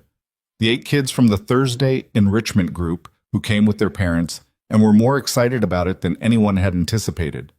Ellen Reyes had flown in from New York, Vivian's COO, who had become something more like a friend over the months of the transition, and who looked at Black Hollow with the specific expression of a city person who wasn't expecting to like it as much as she did. And Noah, in a suit jacket that matched Mason's, Carol's doing, and with his hair combed into a position it immediately began working to escape, carrying the rings on a pillow he'd taken seriously enough to press himself with the iron, under supervision, the night before. The ceremony was short. They'd written what they wanted to say themselves, which for Mason meant it was brief and honest, and for Vivian meant it was precise and meant, and together it added up to exactly what it needed to be. He said, "I promise to be on your side. Not the easy version of that, but the real one. When it's hard, and when it costs something, and when one of us is wrong. Always on your side." She said, "I spent a long time confusing effort for love and pressure for care. You showed me the difference. I promise to never forget it. And I promise to keep choosing this life, not because it's what I fell into, but because it's the one I want." Noah handed over the rings. His hair had achieved a slight rightward lean that he was unaware of and that Carol was physically restraining herself from fixing. They were married in 14 minutes. The actual ceremony took 14 minutes. The rest of the afternoon was the kind of thing that can't be planned and therefore can't be reproduced. Gus Tanner telling anyone within range about the history of the property Mason's house sat on, which dated to something interesting in 1902. Carol's husband burning one batch of the food he'd insisted on barbecuing and salvaging everything else, which was his consistent approach to most challenges. Garrett's mystery date turning out to be a woman who'd grown up in the next town and knew half the people there, which made her an instant success. Vivian's COO, Ellen Reyes. Finding herself in a long conversation with Noah about the operational challenges of managing a large distribution network, which Noah had opinions about based on a business book he'd read, incorrectly, because he'd been reading above his grade level and had missed some nuances, but which Ellen Reyes engaged with seriously enough that Noah came away from the conversation both corrected and validated, which was exactly what he needed. At some point in the late afternoon, when the light had gone the particular amber of a May evening at altitude and the aspens were doing the thing they did in that light, Mason stood at the edge of the yard with a glass of whatever someone had handed him and looked at the collected pieces of his life. He thought about Devin, who he had not thought about in months. Devin had quietly exited the CFO role at Ashcroft Consumer Group in February. The board had formalized the pressure, and he'd taken a package and gone. And according to Ellen Reyes, he'd landed at a competitor and was apparently fine, in the way that people like Devin were always fine because they treated their own well-being as the primary organizational objective of their lives. Mason held no particular feeling about it. Some people were what they were, and what you could do was remove them from proximity and get on with the important things. He thought about Laura. He did this on days that mattered, not with the old grief, which had softened over the years into something he carried rather than something that carried him. He thought about her the way you think about someone who is part of how you became yourself, with love and with gratitude and with the particular understanding that grief and happiness are not opposites, that they can both be true at the same time in the same chest. She would have liked Vivian. He was certain of this in the same calm, uncomplicated way he was certain of a few things. She would have liked the directness of her and the way she took Noah seriously and the way she made croissants in other people's kitchens. She would have found the whole story funny. In the dry way she found things funny, and she would have said something to him at some point, probably after a glass of wine when the dry delivery softened into something warmer, that was partly teasing and entirely kind. He was glad he could think about that without it breaking something. Vivian appeared at his elbow. She changed out of the dress into something easier for the rest of the afternoon, and her hair had come part way down, and she had a glass of the same thing he had, and she stood beside him and looked at the yard. Your town showed up, she said. It does that. Gus has been talking for 40 minutes. I think he's going to do the whole century. He might get to 1950 if we let him. She looked at the yard, at the people in it. Noah's been asking Ellen questions about supply chains for 20 minutes. How's she holding up? She's thriving. She sent me a text from across the yard that said, and I quote, "Your kid is terrifying. Please clone him." He looked at his son across the yard, earnest and slightly sideways in his suit jacket, talking with his hands the way he did when he was fully engaged with a subject. "I know," he said. "He's wonderful," she said, not as performance, as simple fact. "He is," Mason agreed. She took his hand. They stood and watched the afternoon continue in its imperfect, specific, unrepeatable way. The smoke from Carol's husband's barbecue, the sound of Gus's voice finding its stride, Noah's jacket now fully escaped to the right, the mountains at the edge of everything, doing what mountains did, which was be there, simply and enormously, the same as they'd always been. This is the thing that nobody tells you about the life you actually want. It doesn't arrive whole. It doesn't show up with a label and a bow and the specific shape you imagined. It arrives in pieces, over time, delivered by circumstances you didn't plan and people you didn't expect, and ordinary mornings that don't look like anything from the outside but are, from the inside, the entire point.